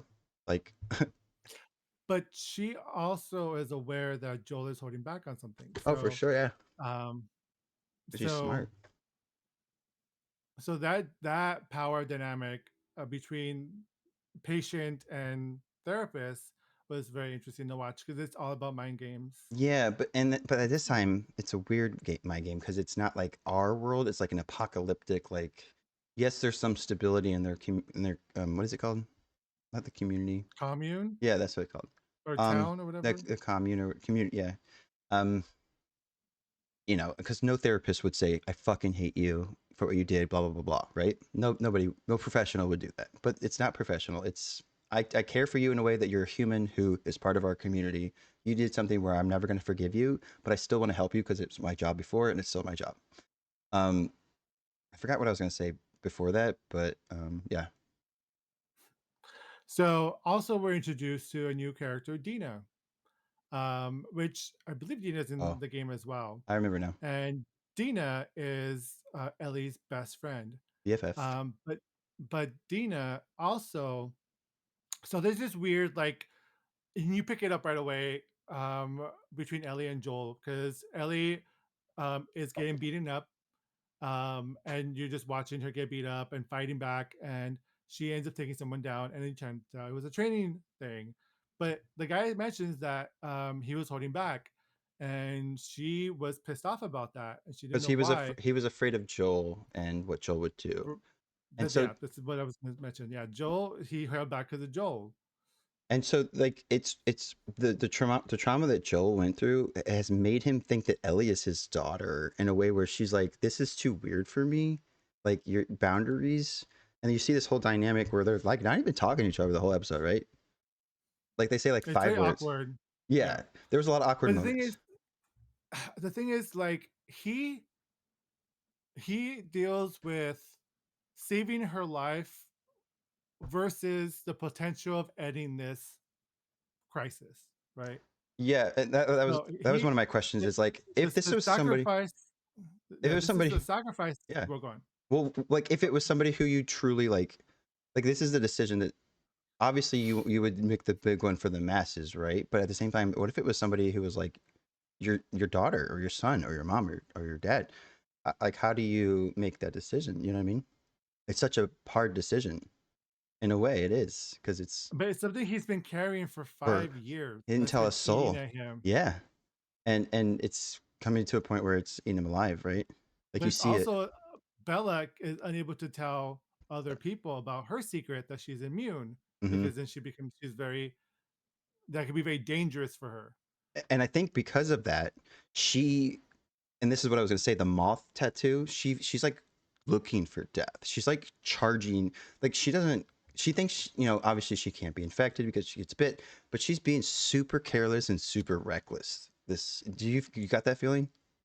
Yeah, and I think there was they recapped this one line about where they tell Ellie, you may be immune, but you're not Yeah, immune to being decapitated. or torn alive. Along Like those lines, yeah, yeah. because And a it's swarm of them can tear her apart, you know. and so I think Ellie is pushing those limits because I don't know, maybe she has some remorse or some guilt about Maybe she being mhm. immune. Or So maybe she's like, she she, takes it upon herself because she thinks she's like untouchable. or here's what I thought is that maybe she thought she should have died that day at the hospital to give the cure out, and she kind of knows Does that. she know? Does I, she know I that she was think going that to? I maybe don't. I think she's getting a vibe. Like this is what I think. She maybe have a feeling that the thing that was supposed to cure people was supposed to also kill her, and Joel didn't like that, so he killed them all. I think Well, that's yeah, what that's what Joe knows, but I don't I know if Bella know, knows that. I know, but this, I think that her character has this feeling for the last 5 years. And so she is also using it as a guilt. It's my fault. And that's why she's like going out and being super reckless and, you know, kind of charging headfirst instead of like going and report like this scene with the stalker. I like the introduction of the new because in the games they Yes, didn't. yes. But before we go into that though, let's not go into the stalker just yet.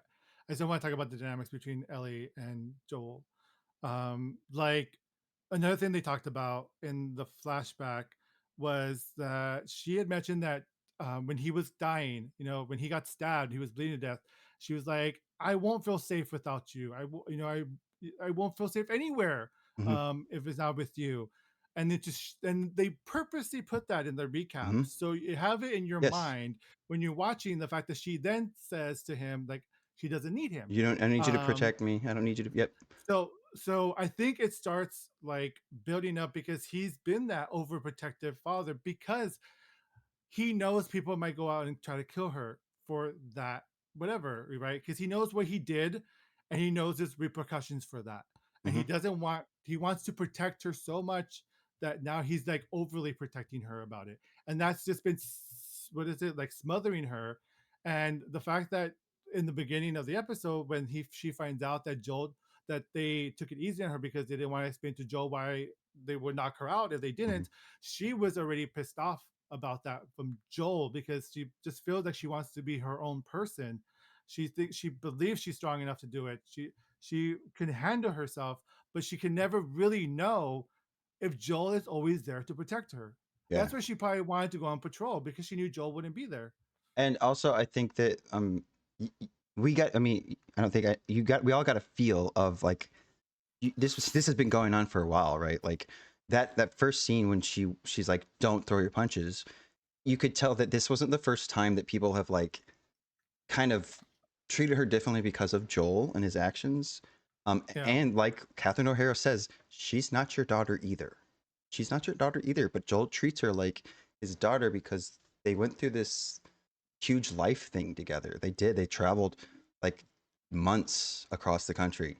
But that does like because of his trauma with his own daughter, and just I think his character, he's attached this like she's mine property, and she is suffocated. Like they could be really good. They could be family, but she doesn't need a dad. She needs somebody who's going to be a family member. You know what I mean? And I think we get that throughout the episode. And there's also a Well, I kissing think scene. also, well, Is this yeah, which this we'll get is that, but she doesn't need protection anymore because she wants to prove herself, right? And she would never be able to prove herself if there's always someone else proving it for her. yeah. And talking about the kissing scene, So which is so a great, they recreate the scene from the game, which was beautiful, which I remember watching the trailer for I when the did game was too. coming Yeah, out. I saw that. I And remember. the whole dancing, Yeah, which is beautiful. the lines Um, with like I think they're all jealous of you. Blah blah blah. I remember all that from I didn't play the game, but I watched like that part. I remember because it's iconic, right? yeah. It's like the part of Mhm. season 2 that That everybody was like knows. the marketing part, yeah, Yeah. that they were pitching for the game. They had that whole scene, Mm-hmm. which I thought was beautiful that they recreated it. Mm-hmm. And I know like the show has taken liberties with things from the game.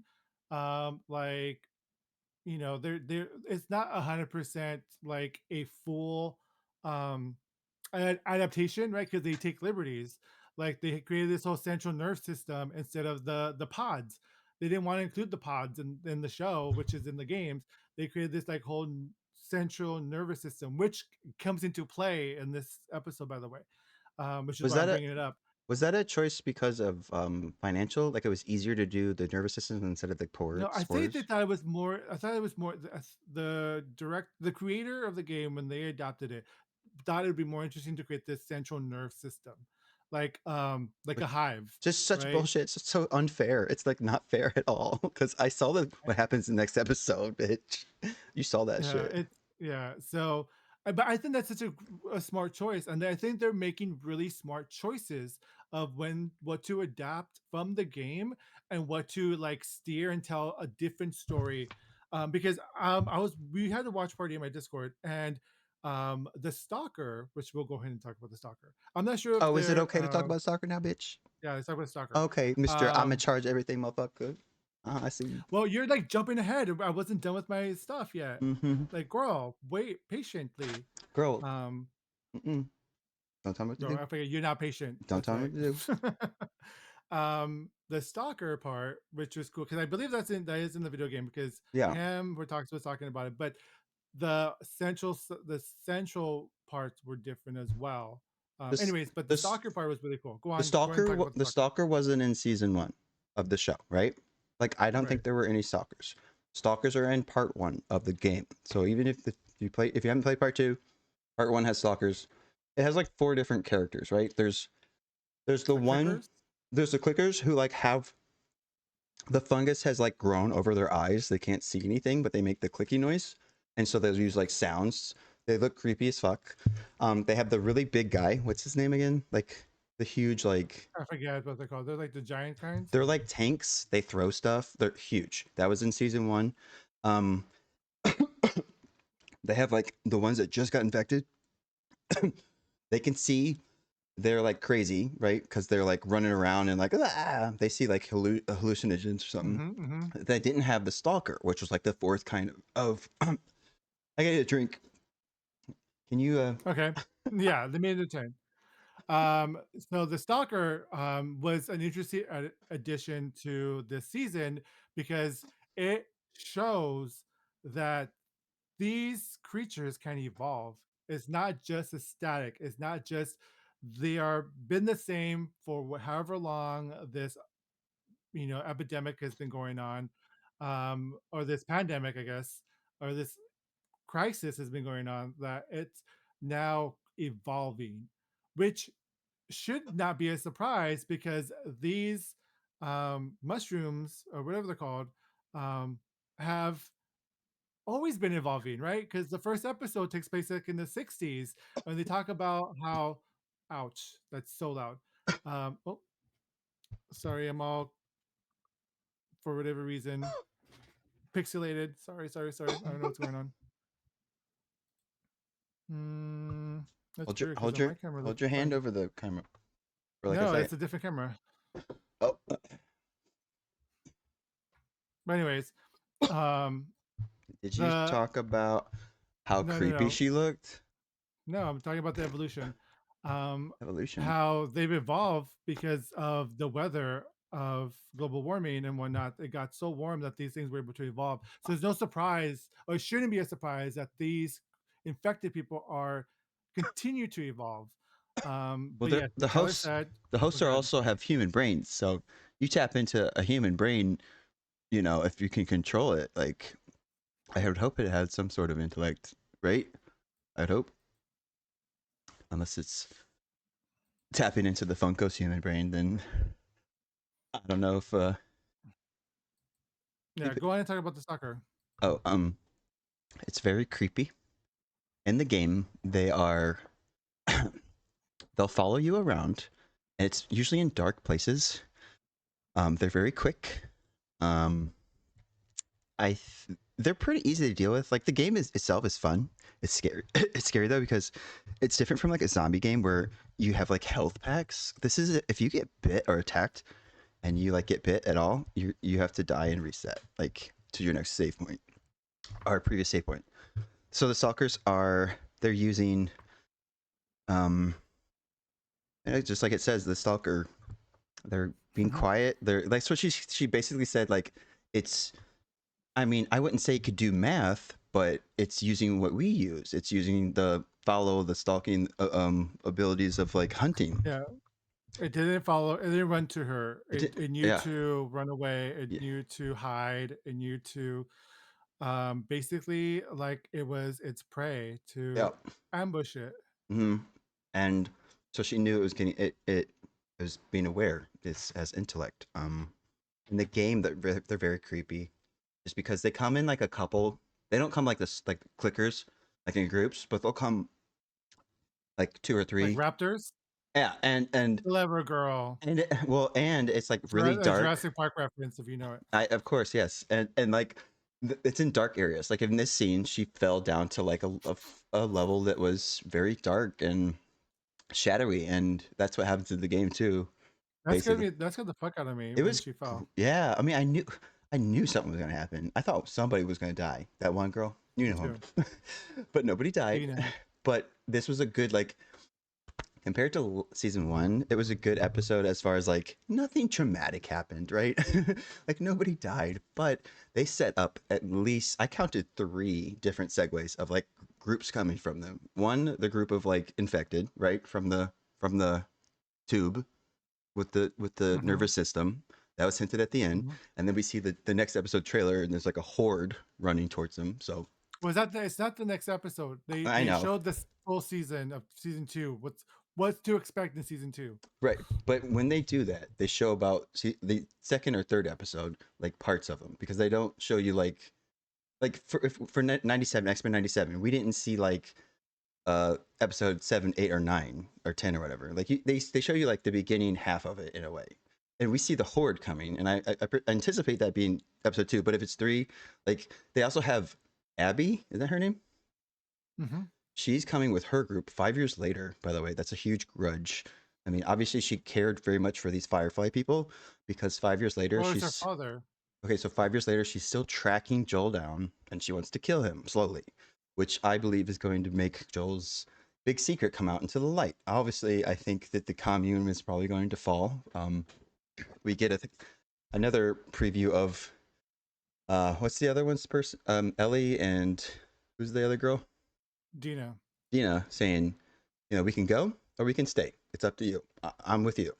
So I feel like Ellie loses everything except for her, and it's the two of them. I didn't play part 2 yet, but I feel like it's setting up for like their journey, because like part 1 was just a journey through the country between Joel and Ellie. So now it looks like it's this one coming up, and they have the clickers, they have those Firefly people. There was like another group that was crazy. There was like there's like 4 different They're groups. using like arrows or something, bow and arrows instead. Yeah. So there's like a bunch of different. There was the wolves, which I think it was the wolves that they said, because they had a patch called the wolves. There's a lot The of army, like variables. military people. Yeah. But you know what's really cool? What do you call the guts or the ribs of bears? Barbecue. Barbecue. That was cute. Yeah. Ellie But gets also, bit. like, yeah, so Ellie gets bit, and I'm like, that's gonna set up something, but it seems like she covered it well. I thought Dina was gonna find out that, because it seems like no one knows other than Nobody Joel and knows. Joel's And brother. Joel and Tommy, and they can't. It's like this Yeah. family. This family comes from a time and a location, the south of like South Texas, where if it says it's off limits and you don't talk about it anymore, you just don't talk about it. You don't bring it up ever. Like you take it to your grave. Like this would be something like someone was gay or they don't accept it. Like you just don't bring it up. You just don't talk about it. Like this is Ellie's truth, and she's get to a point where she's upset with it. She's like, I am immune, and I don't give a fuck about your guys's pact to not mention it ever. But that's not how I work. Joel is an immovable object, but I'm an unstoppable force. There's a part where Tommy is like, it's better to just say yes to Joel. I've learned that, and he does the same thing to Ellie too, because she says, "Who's the captain?" Basically, I'm the same as Joel. Like, I don't want this person to dictate my life and who I am. I thought that was a cool kind of thing as well. Yeah, I liked it. And it's because obviously they spent so much time together. Of course, they're gonna be exactly the same fucking person, right? Well, yeah, but just because they spend time together doesn't make them the same person. I think that they just are the same kind of person. Like, they're just very, I don't know, not headstrong, but like I do it my way in a way. If you spend like a good amount of time with someone for 5 years or probably more, and go through traumatic stuff like that, I think they start to take on personality. Are you okay? You falling down? No, I'm like relaxing. Oh, Can I not lay down? okay. You can do whatever you want. Of course I can. I'm not your Joel. You're not Ellie. You do whatever. I don't need you to protect me. Well, another thing that we want to talk about, the kiss, is Oh yeah, it was hot.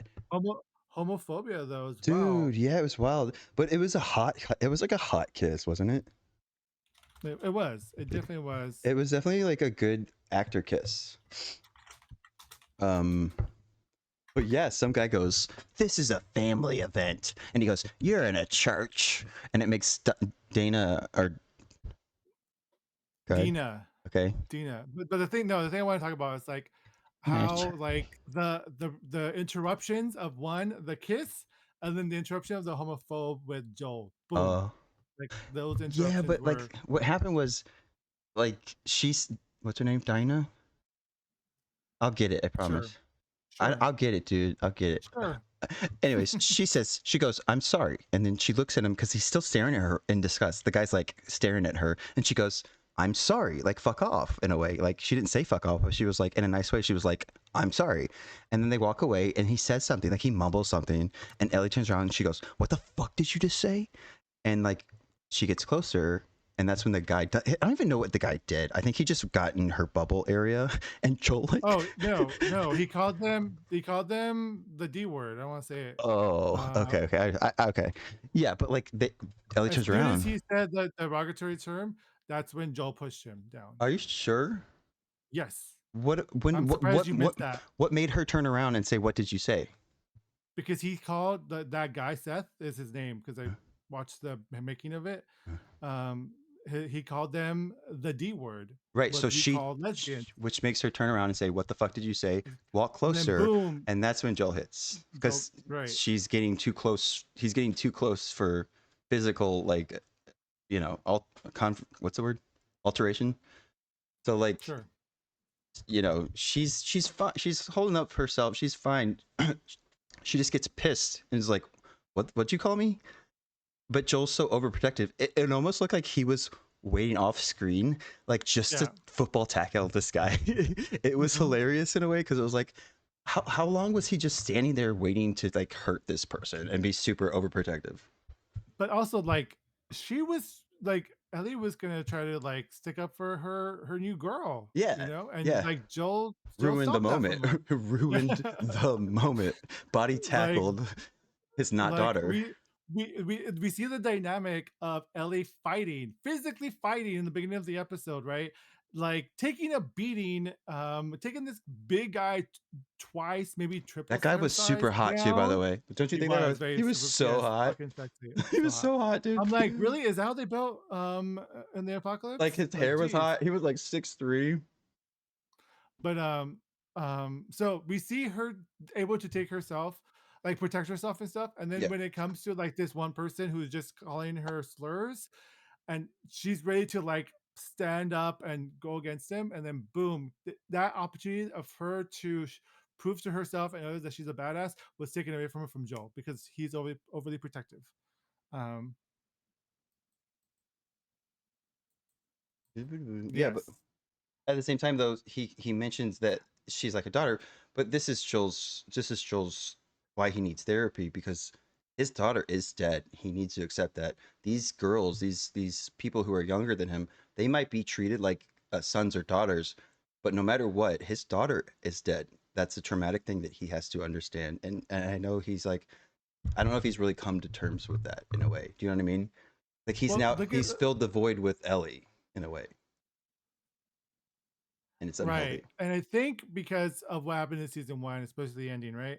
Mm-hmm. Um, it's like now he has put this weight on Ellie and his relationship. Mm-hmm. He sacrificed the world for her, Yeah, and she didn't for ask for her to be that. alive. She didn't ask for that. Right. And that's a duality, right? She didn't ask for it, he did it. In her And mind, now they I have this weird like it's kind of fucked. relationship Yeah, it's kind of messed up. that's right. Um, And as an audience, we're like, no, just get along again I know. and you know We're like, go back and to be season friends one. and yeah, No, everything like love each changes. other. And But yeah, 5 years later, a lot happens. I forgot what I was gonna say about the she didn't ask for it. Um, yeah, it just kind of it throws off the dynamic, especially when she straight up goes like looks and you're if you look in somebody's eyes who you've been spending like 6 months with, and you're like, tell me the truth, and you lie. I think she knew like as soon as he said it because you feel that pause. Like again, in film and TV, nothing happens without a reason. And like Funko said in the beginning of the show, we see her, it's said, and then there's a good like 5 seconds, count it, where she doesn't do anything and she accepts the fact that he like lied to her and she goes, okay, I think that's like what I got went through her mind.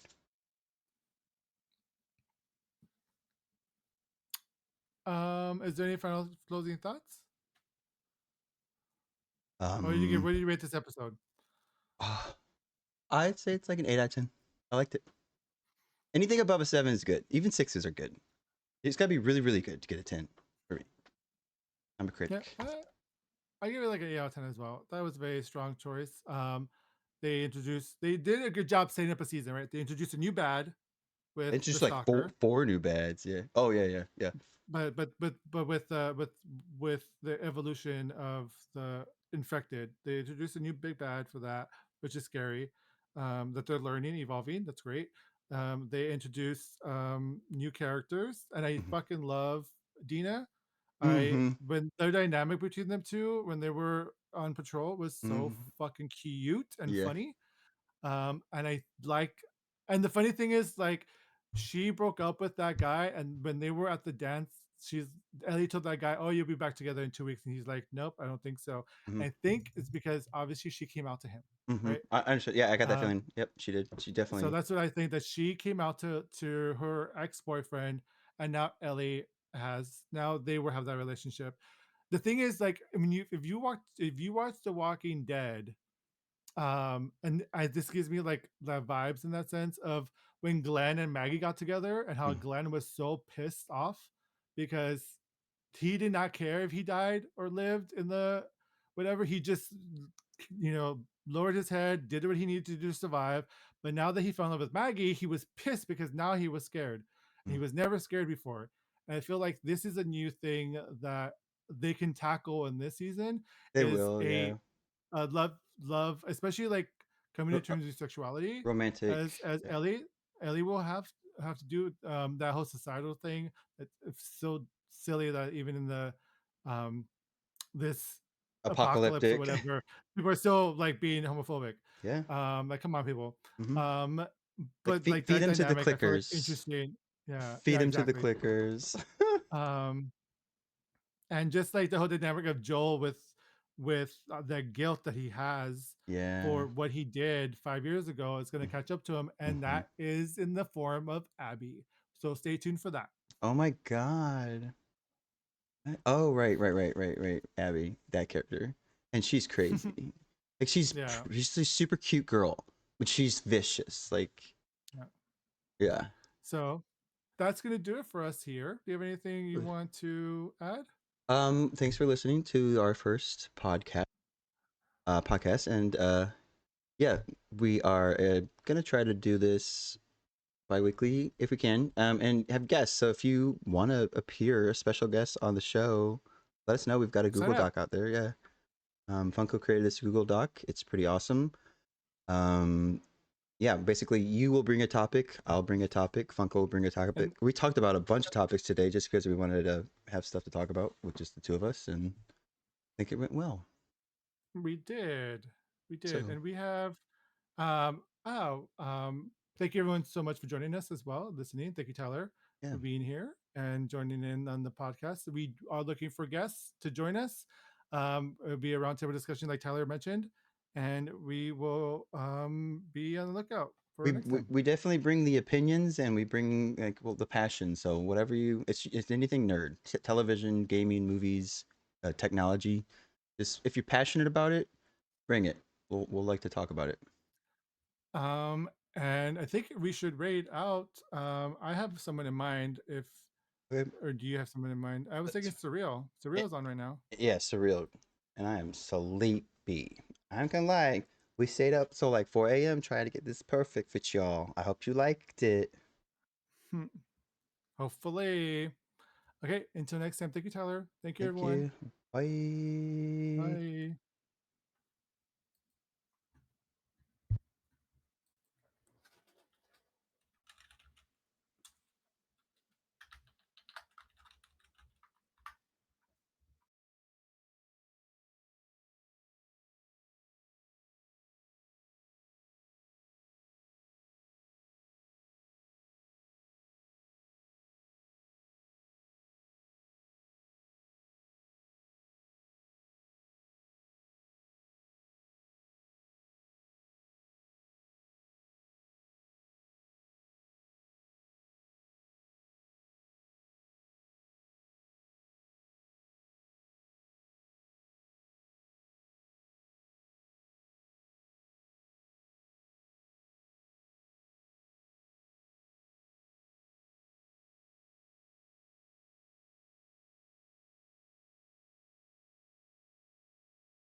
Wait, Funk, are you still on? Because Surreal's stopping. Let's try London. London Brescia?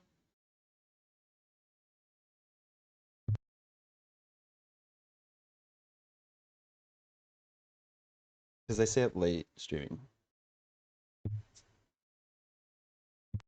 Plus, I want to have them as a guest. A special guest.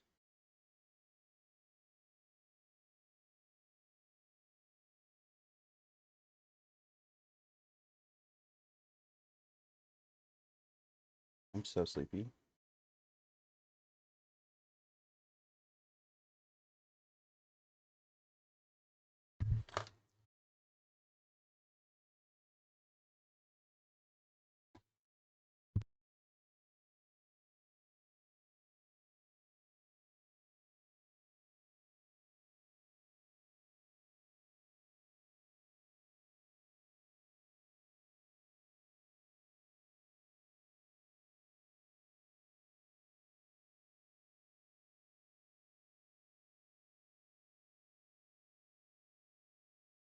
Hold on, here, say it. Okay, let's say the thing.